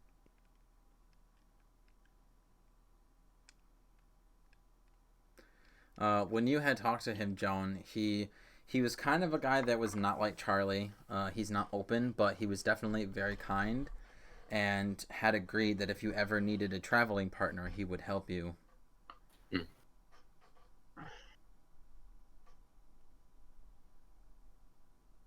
Huh. So it's just Marcus. As far as I'm aware, he may have a. Well, whoever he is, he has some pretty impressive magic. I can't even do that. In fact, it seems pretty powerful. I mean, he doesn't seem like the kind of guy who could afford the wizard exam, and I don't think many people who can cast that level of magic.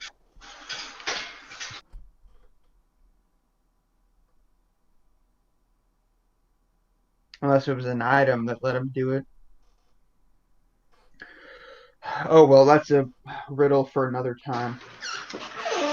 Certainly strange, but we need to get going. So you guys walk into the college, and at this time you would know that the transmutation professor is having a lecture, but you can wait and actually I need to see because I actually do have like a list of all the that's the random tables. No, it's setting. College of Mordecai. Here we go. No, excuse me. The transmutation professor is a female. It's a woman, and her name is Wendy. Wendy Cules. Culs. Wendy Cools.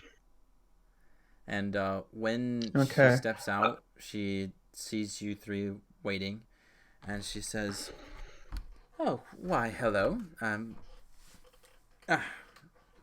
Afternoon, Dylan." Afternoon, Professor Cools. Excellent lecture. I only caught the end of Thank it, you. but it sounded like it was pretty solid. It's a lot more than what you've been Listen, teaching recently. I'm more of a self-directed student. But yes, I have a question. Do you happen to know of a method of shrinking a living person? I assure you, it's purely consensual. That sounded weird. She raises a brow curiously. Okay, just between you and me, don't spread it around. But I recently came into possession as a gift a horse that has the capability of once per day traveling several miles, a very long distance to as long as the location that I've personally been to. But it can only carry me and about one other person because it still has about the same limitations as a regular horse as far as weight goes. However, me and my friends need to get to Seaport very quickly, and for me to get both of them there with the horse, it would take. And I was wondering if there was a way to, say, shrink one of them, so to reduce their weight, so that we could go there and just one day and just get started on our what we need to do. She says, Dylan, you know that I can't do that.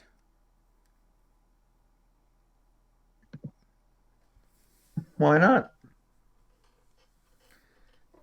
She goes, well, you see, the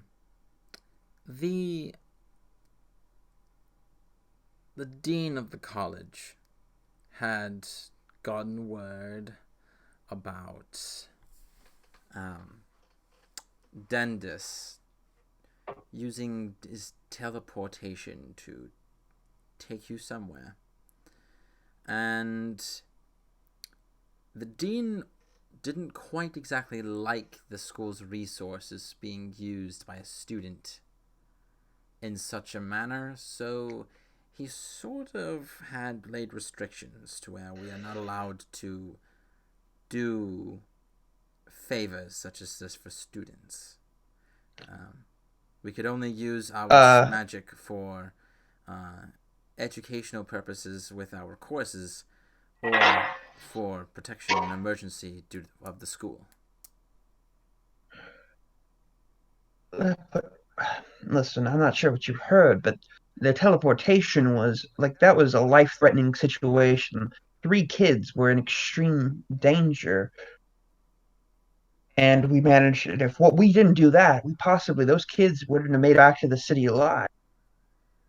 And this is also a very situation because one of the sons of a lord is in a very lot of trouble and has been recently very injured. And we're afraid that if we don't get there as soon as possible and get right on it, then that he might die. And look, I know I'm not the one I want you to shrink. Could you perhaps, as a little loophole, show me the method you used to shrink one of my compatriots who are not students? That way, it's A, you're using your magic not on a student, and you're using it to educate a student as a sort of private tutor.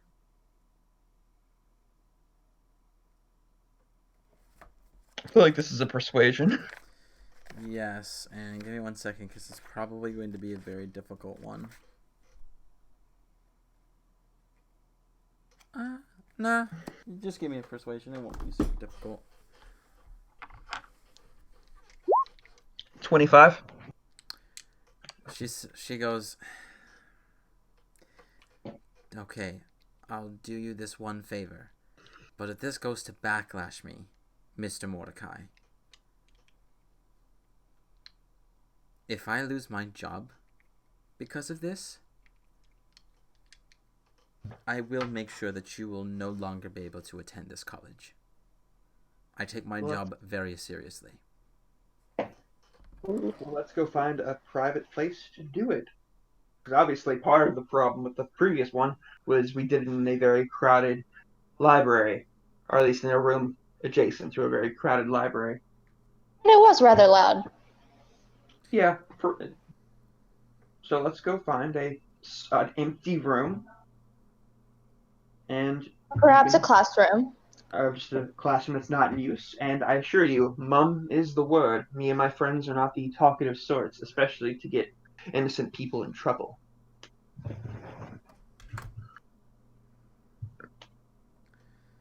So she takes you to a private room, a room that isn't being used, like a lecture hall that isn't being used, and she even locks the door with her universal key. And yes, Dylan, I'm just gonna quietly go to him while. Is it possible they could detect the spell without being in the room? Spells are being cast in every room. I'm pretty sure it'll be difficult to pinpoint which spell is being used at a specific time. Do I know if they have anything like that? I mean, usually they have to be like watching you do the spell to be like, casting a spell. Not in my town. I mean, there are security features where like there isn't really anything like that, but there are like basically kind of like a security team where they use divination magic to check in on every room every now and then. But it could be possible that she knows like this room won't be checked for a little bit. Not only that, but she doesn't plan on actually casting the spell. What she does instead is she writes you a scroll. Oh, that's convenient. For a whole hour, she gives you a scroll and she hands it to you. And she says, I will give you this. This is the one time that I'm going to do this, Mr. Mordecai. I understand. And thank you for your help for all. So it was very kind. Thank you. Thank you, Professor Cools. I won't forget this. If you ever need a favor from me, let me know. She says, she looks at you and she goes, I don't need any favors from you. Other than, I would suggest you come to the next lecture. I'll make sure to be first in line once I get back to town. Yes. I mean, first in class. Yes, you best be. Yes. And then she unlocks the door and opens it for you guys to leave. Okay. Kind of. As we're walking away, I was like, kind of wish you got her to make 2 of these for the return trip. But beggars can't be choosers. Yeah. We're already pushing our luck. Yeah. But out of character. Damn, am I persuasive? You are a bard. Persuasive and suggestive. Yeah.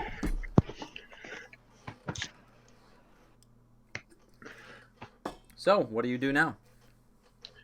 Okay. Anything you guys want to do before we leave? Do I know what spell this is? And do I know I can cast it with using the scroll? Yes. It is. What's this? It is enlarge/reduce. You know that How it much- is a spell that you can legally cast, and it is transmutation. Has a casting time of 1 action, range of 30 feet, and concentration up to a minute. Ooh. Okay. You choose So the this is- target creature, and if the target is unwilling, it has to make a con save. And then everything that the creature is wearing also changes with the size. Okay. How much does it reduce them? You know that if you want to reduce them, the target size is halved.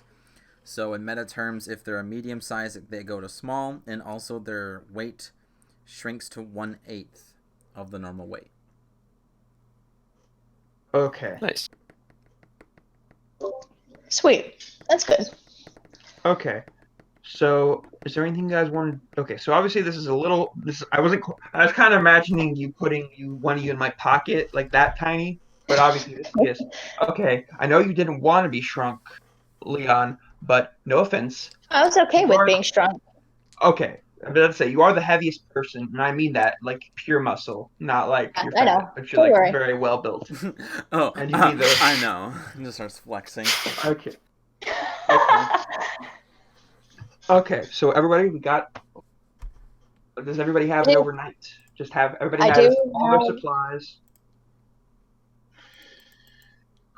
I have one place to go before we set off.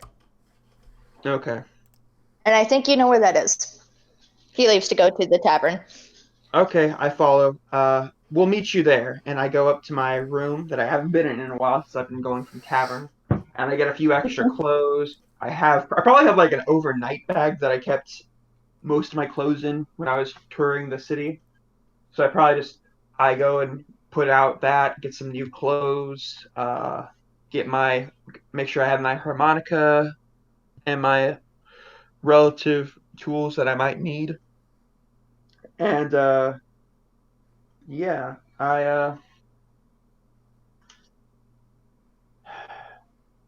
what else? And I also grabbed my brother's ashes and put them in my bag, making sure they're making sure the box they're in is just Loctite. Sealed with wax. Okay. Yes. Leon just keeps walking around holding a cupcake in each hand. It's very Yep. nice. It's made of oak, which was the Oh, that is nice. which was the type of tree near where my childhood home was. I'm not saying this out loud, and it has an owl carved in it. Nice. That's very Aw. nice. Oh, that's so nice. So, I believe Leon, this is the way. Yep. you go up to the tavern, and Sneaky. just kind of as a thing, you had this feeling like as you were leaving the Mordecai's college, that as you started to like go down the road that leaves you, that brings you towards the center, you had this feeling that somebody was following you, and you kept walking and walking and walking and seeing if you would lose them, but you don't lose them at all. And when you look back a little bit, you see that it was the strange man that the strange merchant. this Marcus fella, and you keep walking and walking, trying to lose him, but no matter what you do, how you try to dodge him, somehow he catches up. And eventually you travel all the way to the West District and get not up to the tavern, but you're like probably a few blocks down. And the person is still following you. Yeah, I'm gonna confront him. So You need something? you're just gonna Like, are you gonna turn a corner and then immediately, like, when he goes to turn the corner, you're standing right there? Yep. Alright, you do that and he jumps back a little bit and almost loses his stance. And you say, "What do you want?" And he looks you up and down and he goes, and he says,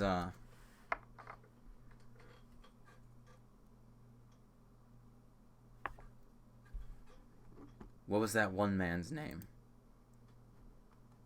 The one with the beard." What do you need to know?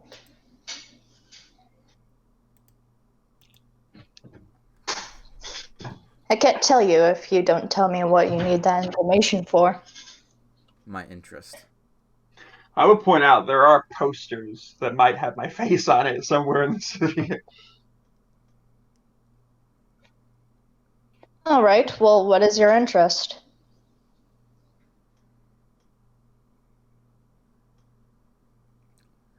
He says, "I just wanted some reassurance."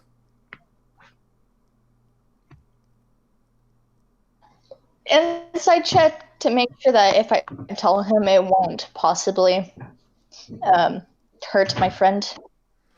I mean, you can give me like an insight check to see if you can like judge his like character of like whether if he's like a bad dude or if he's all right. You do know. Well, I don't know. Did Joan tell you guys that he was a cool guy? I mean, you said it was Marcus, and she didn't act like he was bad news. Like, she acted like she knew him, and he. But he followed him. He doesn't trust anyone who follows him. Fair point. Give me that insight. I imagine like a puppy dog following. Wow. Like a puppy dog I'm following Leon around. rolling And really I know what you're up to. Bad boy. Alright. But I mean, you can't really get a good judge of his character. You're more shocked. If you need any reassurance on who that man is, you should just go up and talk to him. Rather Okay. talkative. Like, out of character, you can tell him. Yeah, but then again, don't trust no one. He says,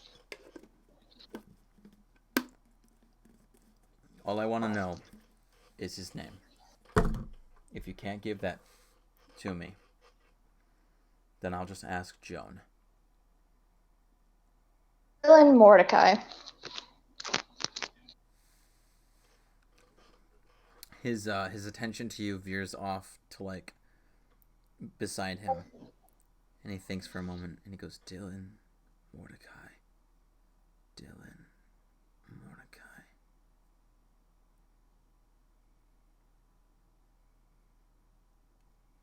You know him, don't you? I don't think so, but I've seen him before.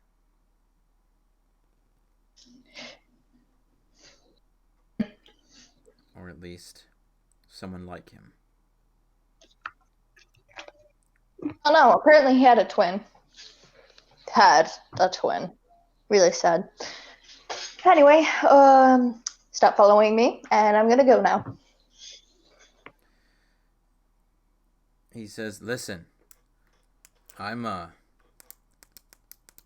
had already met your friend Joan, and I don't want to get off on the wrong foot, but I'm a traveling merchant, and I had promised Joan that if any of her friends or herself needed help traveling across these lands, I would be more than happy to guide you.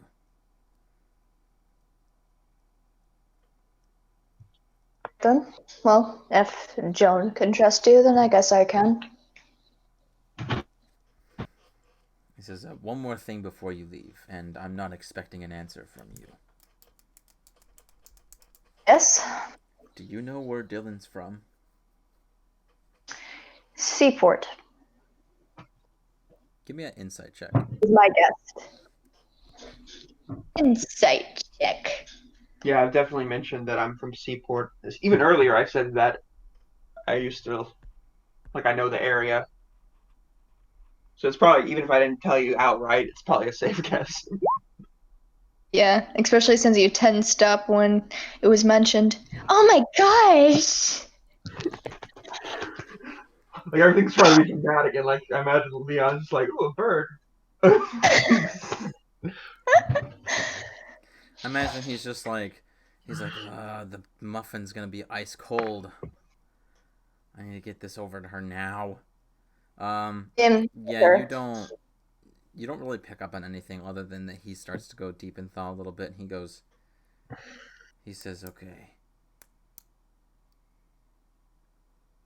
I don't get any advantage from being a father. Sure. Yay! Because I've been really bad at rolling Let's roll on that all one. night. It might happen. No, it's pretty good. 16. Okay. You That's with your dad's senses are tingling, and you get the feeling that he's slowly starting to put some sort of puzzle together, and coming to a realization of something. And he says, and he goes, "Thank you." And then he just turns around and starts walking away down the street. Just don't follow anyone else. It's extremely creepy. And then he goes. He raises a hand. So you go into the inn, and the barkeep is nowhere to be seen. But you do see Hannah is cleaning up. And when she hears the door open, she looks at you and she smiles. And she says, good afternoon, Leon. Afternoon, Hannah. I brought a treat for you and Georgie. I know I technically shouldn't be doing this, but you know, I don't see him. She does look around and she says, she looks at you and she says, it's all right. Georgie can eat this thing with one whole bite. I don't doubt it. Is that Leon? And then you see him from the door where the staircase goes up to the second floor. He like runs towards you and then just tackles your leg, which of course doesn't do anything, but he just tackles your leg. I think I almost fell down with that one. Getting stronger. I'm trying. I'm doing those push-ups you told me I needed to do. Mm-hmm. Watch how many I can do now. And you see that he goes, 1, 2, 3. See, I can do as many as you can. Exactly.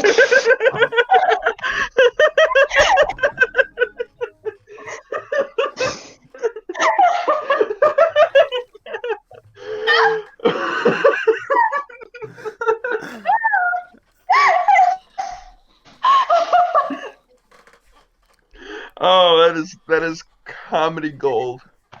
I love this child. I'm adopting him. And He's mine now. Hannah chuckles. And she looks at you, and Leon, and she goes, "Looks like you're turning my young man into a full-grown adult. Out of character, could we say Leon knows how to count higher than 3? He just doesn't know what common numbers after 3. Actually, that's what I was thinking. That would be a lot of sense without making him look like a complete idiot. Yeah, It's just no. numbers he struggles with. Yeah, it's just funny. It's And he the doesn't want to be language caught barrier. speaking Elven. Yeah. And it's just he looks up at the sky for soul's mercy. Yes. Certainly can do just as many as I can. Keep it up and you'll be possibly even stronger than me. Anyway, I brought you something, he says as he drops down to one knee and hands him the cupcake he got. Is this from the bakery across the street? Nope. I got it from an employer over at the Adventures Guild. Really? Yep. It's really good. You should try it. He looks at it and he looks at it and he looks up at his mom and he goes, "Here, Ma, you have the first bite."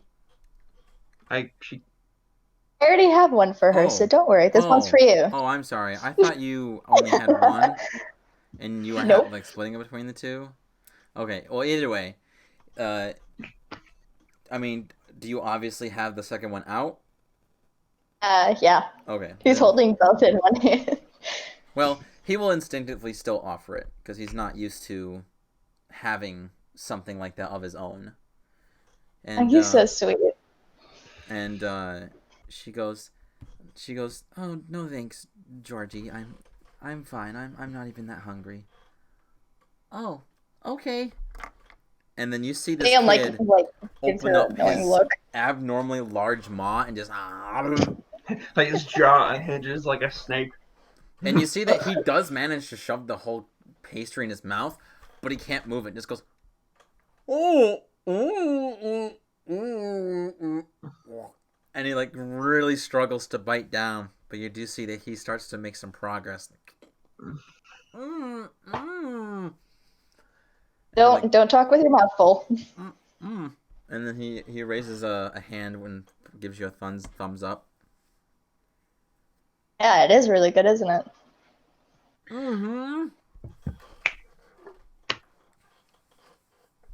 Leon then goes over to Hannah and hands her what is her cupcake as well. Her eyes go wide and she goes, "Oh, you brought 2?" Yep. "Oh, thank you, Leon." And she takes More than it. welcome. And she takes a little bite. Just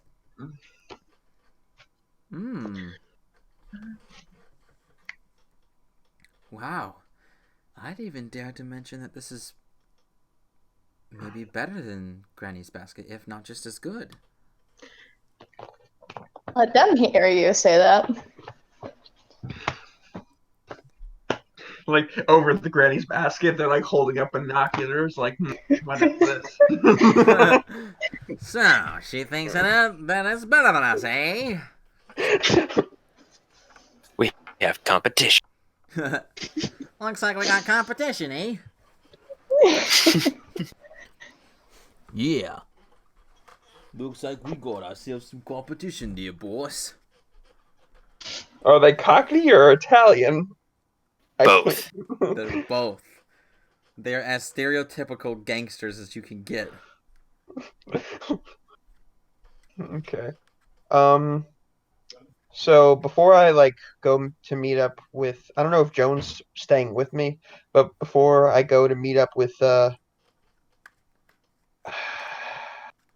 Leon and Joan at the inn where Georgie and Hannah are, I would try to swing by and say goodbye to Charlie and then Julie, and then make my way to Georgie and Hannah. Charlie and Julie? Yeah. Kyle. Kyle. I don't know. For a second, I thought they all had E last names, but no, it's Kyle. So the one strange thing is actually you guys don't even actually know where Kyle went.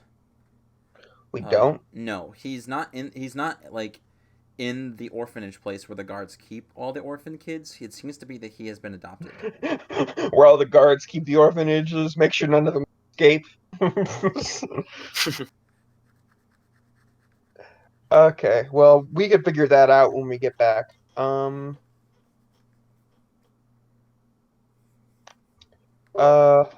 go say hi to Julie, and then go meet up with Leon and Joan. All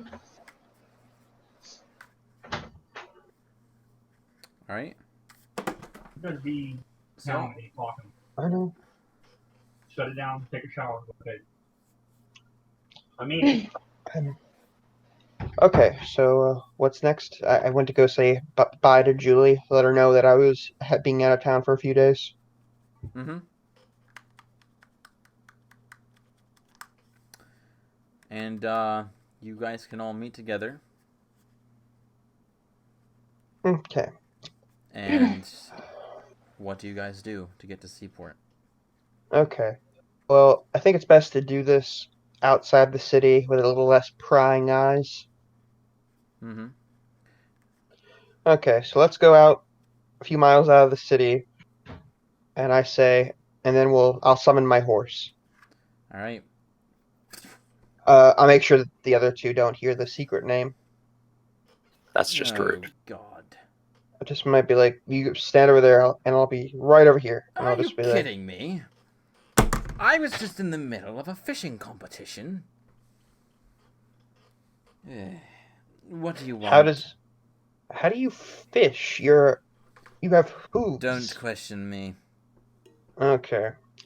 So here's what's going. I know you have a limited weight you can carry, but I'm going to use this spell to greatly reduce my very strong companion over there, his size and weight.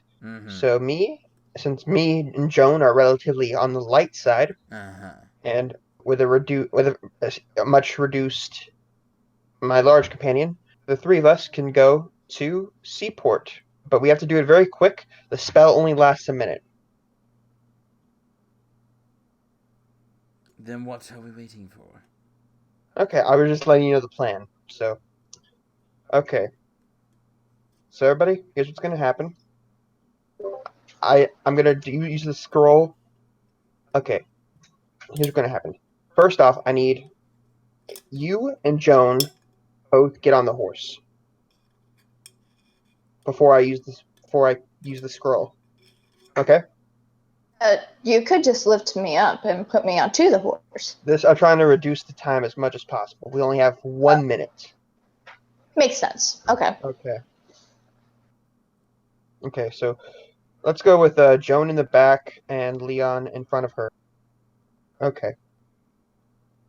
So once you're both on the horse, okay, so what I'm going to do? I'm going to use the scroll.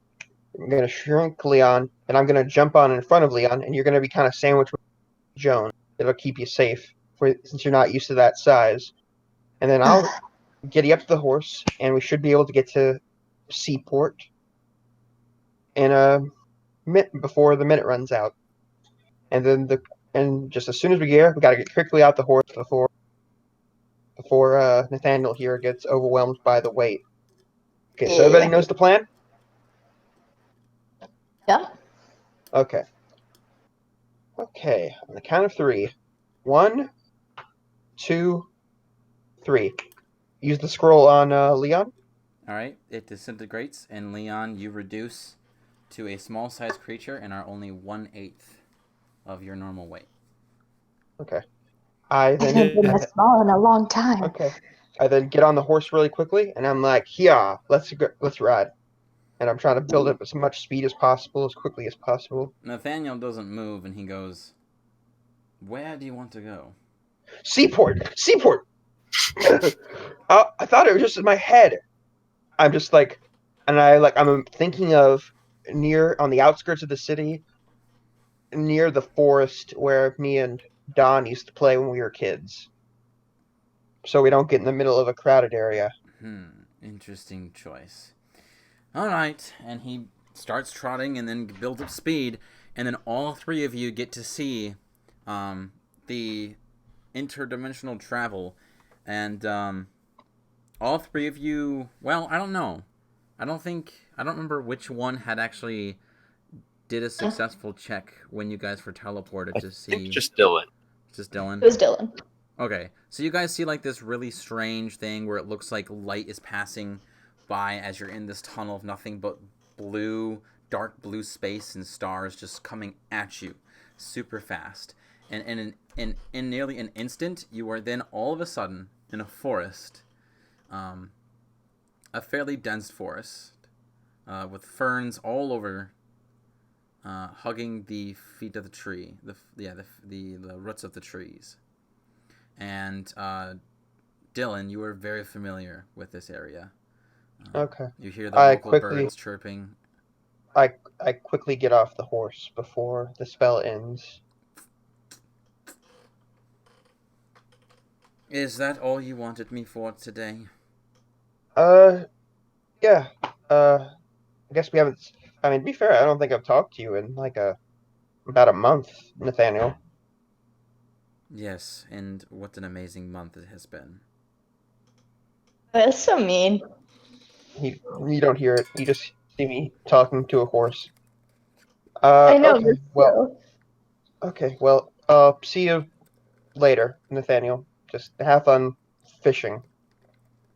And I let the horse trot away, and I kind of give myself a moment to kind of like re out now the adrenaline's kind of died down. I take a longer breath, kind of realize my surroundings, and all the memories kind of fled back. I'm like, okay, here I am, and I kind of lead the other two out of the forest because I probably made the horse show up on the outskirts of the forest, but not where people would see. Hmm. And yeah, I lead him out of the forest. All right, and when you do, you can see off in the distance south of you is the large river city, and you can smell the familiar scent of salt water graze up into your nostrils.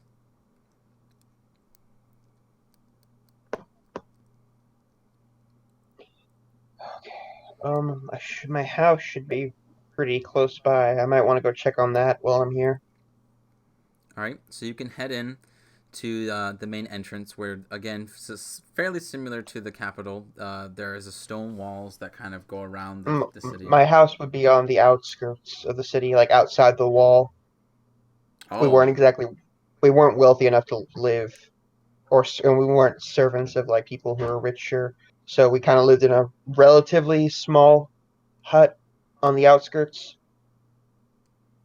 It's okay. So, you go to your house. It looks abandoned and doesn't look like it has been cared of for a while.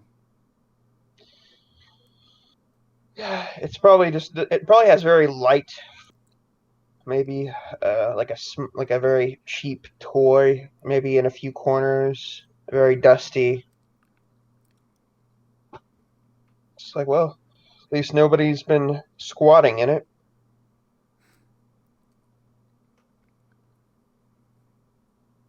Okay, well, that's enough memory lane for one day. Let's uh, let's go find. Let's go find. Let's go find the noble. I know where he lives, unless he moved houses since I last been here. Yeah, I should get started as soon as possible. Right.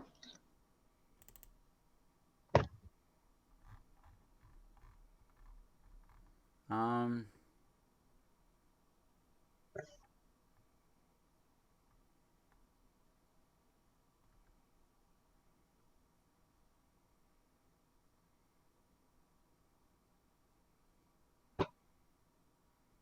Yes. Dylan, give me a perception check real quick.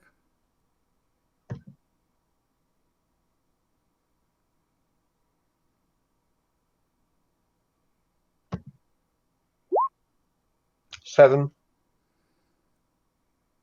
Um,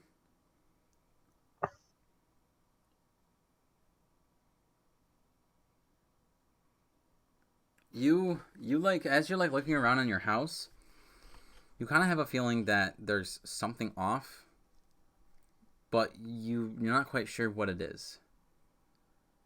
Um, I mean, from what you see, you don't see that anything's missing. Nothing has really moved. Um, it looks fine, but you just have this unnerving feeling that something's off. Okay. Um,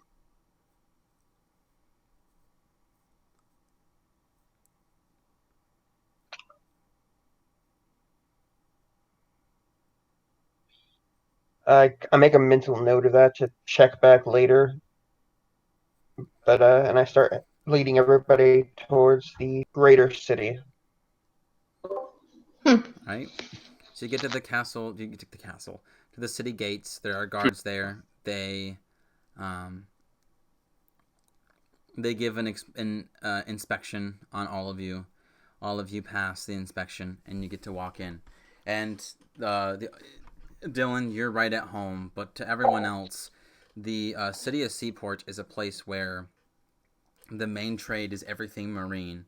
We're talking marine life, so like fishing, tools for fishing like netting, anchors, ships and boats. You see that off to the east and off to the south, there are what look to be like these main roads that go all the way to bodies of water that have docks upon the banks.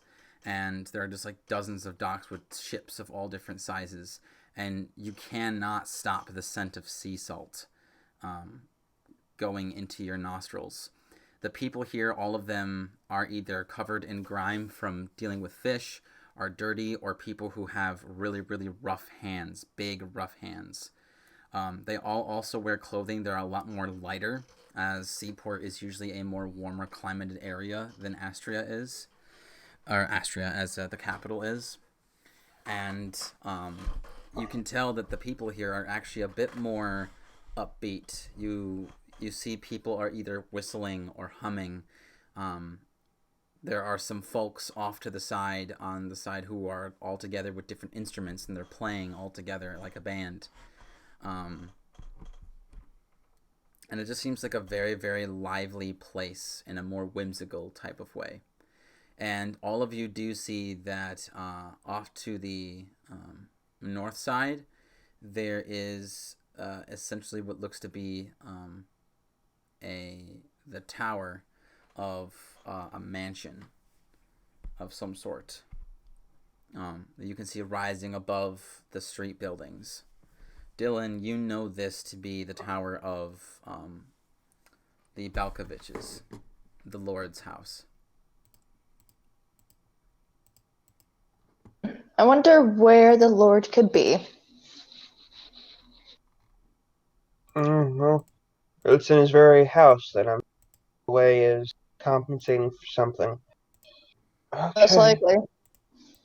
Well, I go and I approach the house. If there's no guards on standby, I'll just knock on the door. Oh, there is. Okay. You do see that their emblem is that of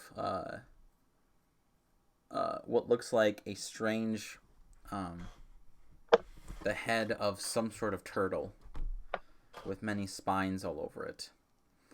You Turtle? know this turtle to be of a legendary monster. The dragon turtle. No. Okay.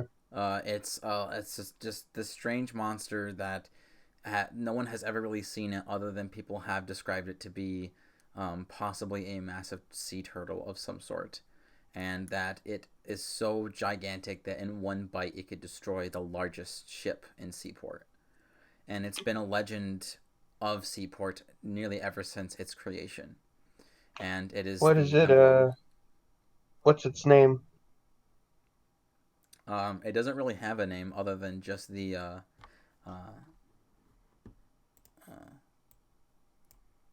the Beast of the East.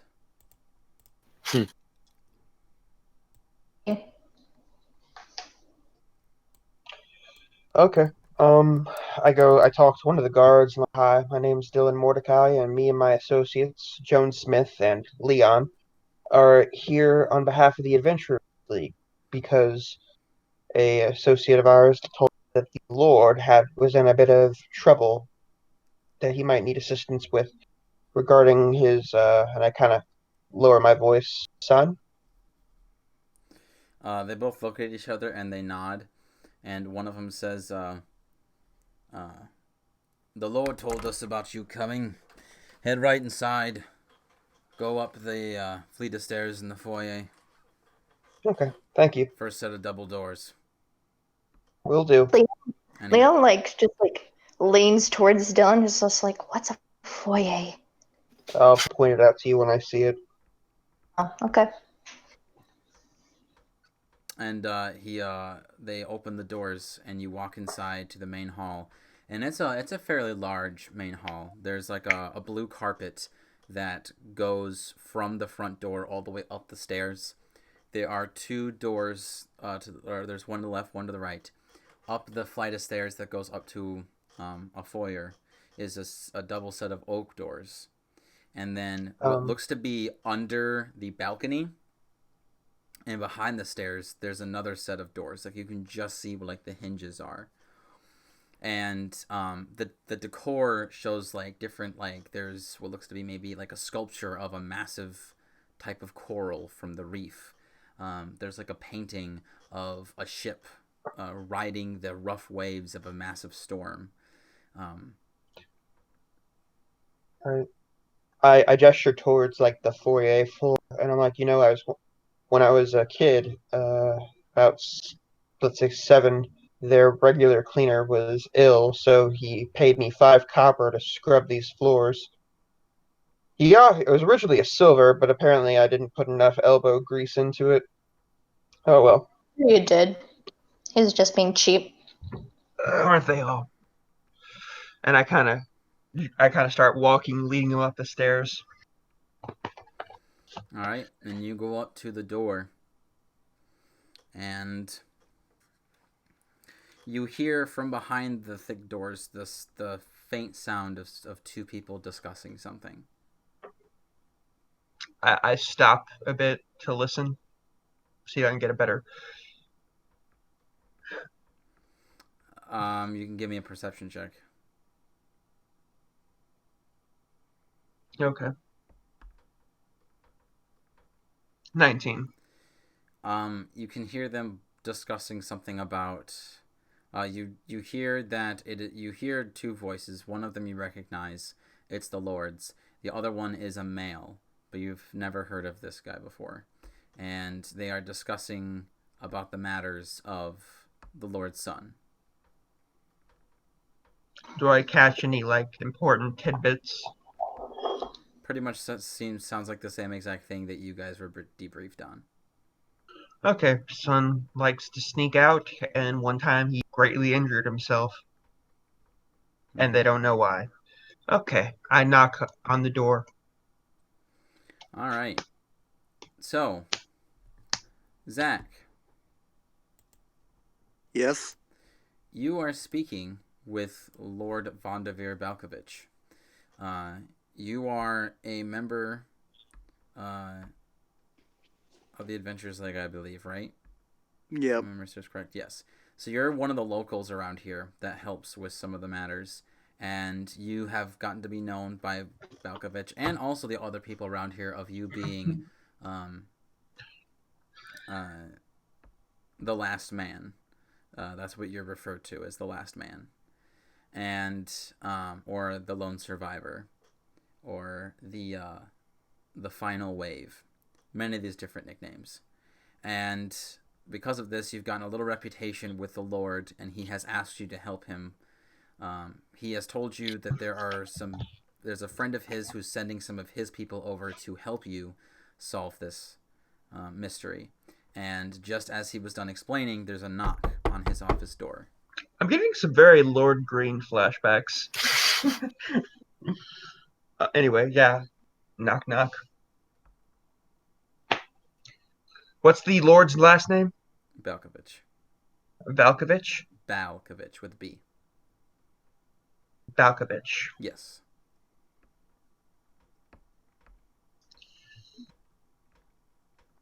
And you would know him, Mason and Dylan, that he's a fairly older man with his white hair kind of slicked back. He has a handlebar stash, and he always has like this very stern face, like he's always like mad at something. He's a fairly strict lord. He's probably the most strict lord on all the lands. Really sticks hard to tradition, and but really cares about family and his people. And he looks at you and he goes, "Well, are you going to answer the door?" Might as well. By the way, Um, you should probably change your nickname in parentheses on Discord. It still says Don Fairland. Does it? It In does. the, it's weird. It's on the when it shows like on the right and in the chat, it's Mason Kinshire, but on the You might have to leave voice the channel, Discord chat and join back in for it to update. All right. I'm gonna open the door.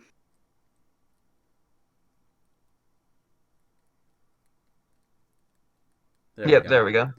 So you open the door, and you see 3 figures, 3 humans, 2 males, a woman. Come in. Come in. Thank you. So I Zach, what exactly do these 3 see? What do you look like? I'm wearing chainmail as my natural armor, but over my chainmail I have kind of like a little bit of a pirate's garb, but not pirate garb. sailor It's garb. Sailor's garb in a way. I have a whip on my left hip and a rapier on the other, and a light crossbow strapped to my back.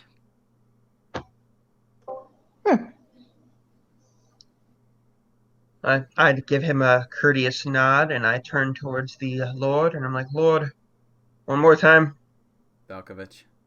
Valkovich. God. Lord Valkovich, my name is Dylan Mordecai, and these are my associates, Joan Smith and Leon. We are from the Arcania Adventurers League.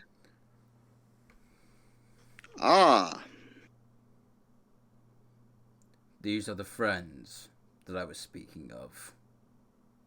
I can see. Have a seat. Oh,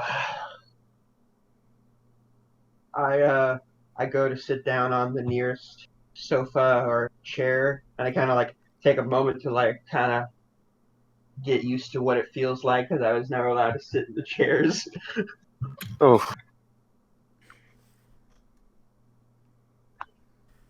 So, everyone knows what's going on. Does anybody Yes, have any ideas? well, it could be, like I said, your son seems to be leaving. You're not sure why, but he wants and is constantly trying to sneak out. And one time he greatly injured himself, and we're trying to prevent that from happening again and figure out why he's doing so.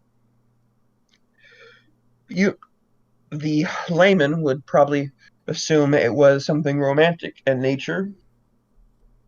However, knowing my luck and the luck of the Adventurers League, I doubt it is something that simple. We plan to investigate over the next few days, and hopefully by the end of the week, we might have something for you.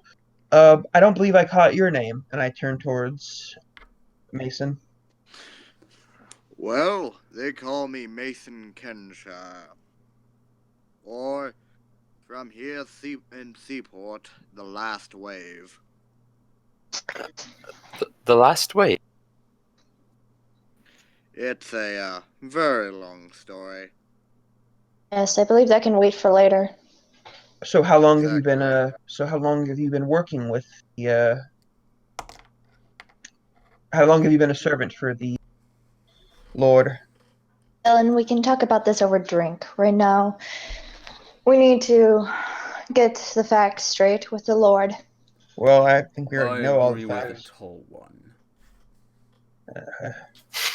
Now, Okay. what is your plan? Well, first we would like to talk with your son, see what he will tell us and will not tell us. Then we might do some investigation, ask around town, see if anybody's noticed anything strange, heard anything strange, and then we'll go from there. Perhaps do a little research at the local library, perhaps. But first, before we get into that, obviously our our mutual associate with the Adventurers League said that you wanted to keep this off the record and off the books, and we're more than okay with that. But I think we're kind of wanting, we've come a very long way, and we're very interested in hearing what you are offering as payment for the solution to your family's problem. You see that he sits back and he just like stares at you and he says, "You look familiar. Can't quite put my finger on it." Well, it's been a very long time, but my name is Dylan Mordecai. I was I was born and raised here in Seaport. Well, more outside the walls, but usually we came inside. I got a scholarship to the Mordecai College, and I've been there and around that area for the most of my adult life. Oh, some of my adult life. But yes, when I was very young, I would occasionally pay me a few copper and to do some odd jobs around our state. Oh yeah. That's where I remember you. The name sounds very familiar, but I can't seem to remember. You're that widow's boy. Yes, that is me. Um, Hmm. I'm not certain if my father died, but they were definitely separated by somehow, whether it be mortality or simply relationship. From what I understand it, she was widowed. Let's let's say widowed. It sounds much nicer. Hmm. Well, you see, Mr. Mordecai, in order for you to understand what my reward is, I need you to understand how serious this is. Now, I'm not sure if you're into politics or not, but my son, he was born to marry a specific individual, and I've been trying my damnedest to raise this boy to marry this woman. And if he bashes his face in and kills himself over some dirty wench from the streets of this city, as much as I love the people here, he will Yes. ruin everything. So, now that you know how dire I am for this, my situation, I'm willing to let you have one wish. You can ask me for one thing, within reason, and I will grant it to you to the best of my ability. Whether it be gold, possibly there's a sparkly new pair of boots that you have always wished to have, whatever it may be. And it can be a wish that benefits all of your friends and everyone here. You, Mason, your reward will be the same thing. I see. But let me make this clear. I want this off the books because I want no one, and I mean no one, to know that my son is being idiotic in this way. I don't want him to be seen as a madman. Do I make myself clear? Of course, sir. That your son is doing what? Because if I have not made myself clear today, then perhaps I should make you chained up and have you dragged all the way to the capital. I assure you, Lord Valkovich, there is no need for that. Me and my associates are the height of professionalism. Mum is indeed the word. How old is your son? He leans back. He's 18. Very confusing age for most of us, I assume. I have a question. As I am not from here and I do not know your customs or lore, is there by any chance any womanly-like fiends who might be responsible for this? I'm certain. Perhaps a siren?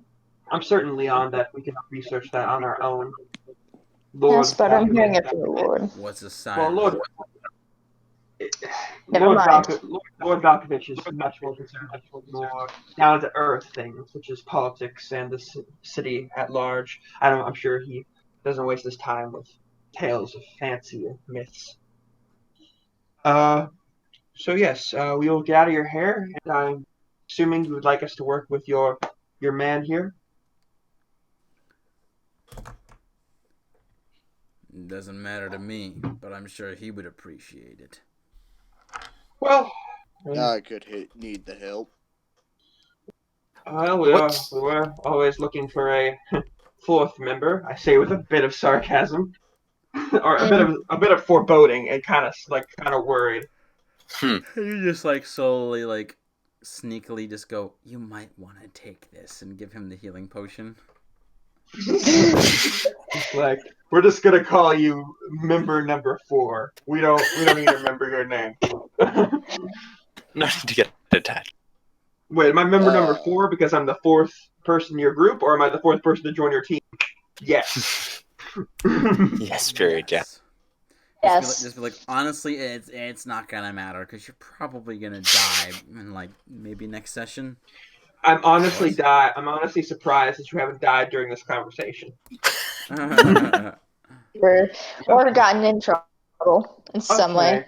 Well, first order of business, let's go talk to the Lord's son. What's his name? Well, I was just gonna say. Sorry, Joan, you were trying to say something? Name. I was. What is your son?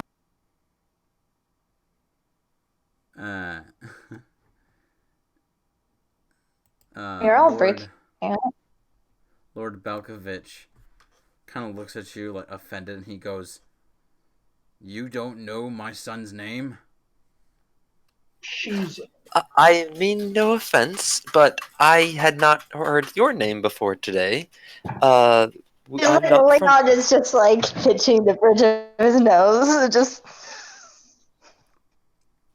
I do believe we need to get going. Honestly, when I asked what his name was, I wasn't asking in character. I was asking the DM because I assumed I would know. That's fine. I don't know. Yeah, that's fine. Makes sense. So what's the son's name? His name is Bert. Bert Valkovich. Bert Valkovich. Burt. Do you tell me this, Dylan, or do you wait for him to say? We leave quickly. Excuse me, he's actually 17. Oh, 17. Also confusing age. I put my hand on her shoulder and I say, his name is Bert Valkovich. Forgive him, Lord. Forgive her, Lord Valkovich. She prefers the wilderness to the city, but she's very good in a pinch. Doesn't remember a lot of things. We need to get going. Okay.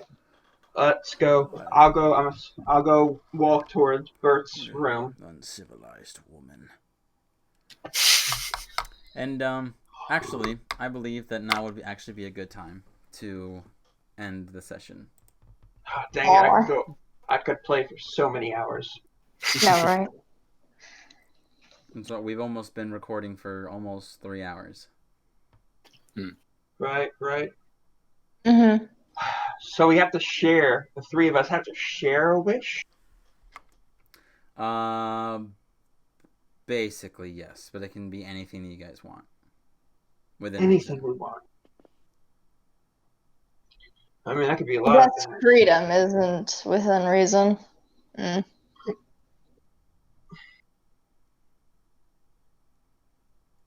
Well, we could buy freedom with enough gold. Yeah, true.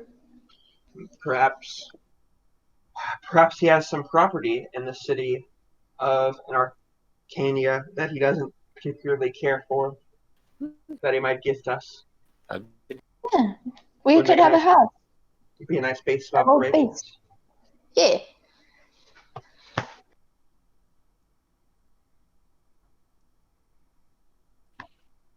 Maybe that. Actually- Or if push comes to shove, we just ask for as much money as he'll give us. What's a good number? Yeah. 1,000 gold? 1,000 gold. 1,000. No. 10,000. 10,000. Yeah, 10,000. Jesus. We're not gonna. He's not We're gonna on the give same us. page. He's not gonna give us 10,000 gold. He's gonna probably kick us His out of the son. house. It's his son. 10,000. I mean, he could pay that, but even that's a lot for a lord. Joan just goes. 10,000. Joan just goes. So what do you guys want? What we want for payment is $1,000,000. Da-na-na, No, da-na-na. And then Dunn goes, Joan, I get that you haven't been around recently, but due to inflation, $1,000,000 isn't a lot. Oh,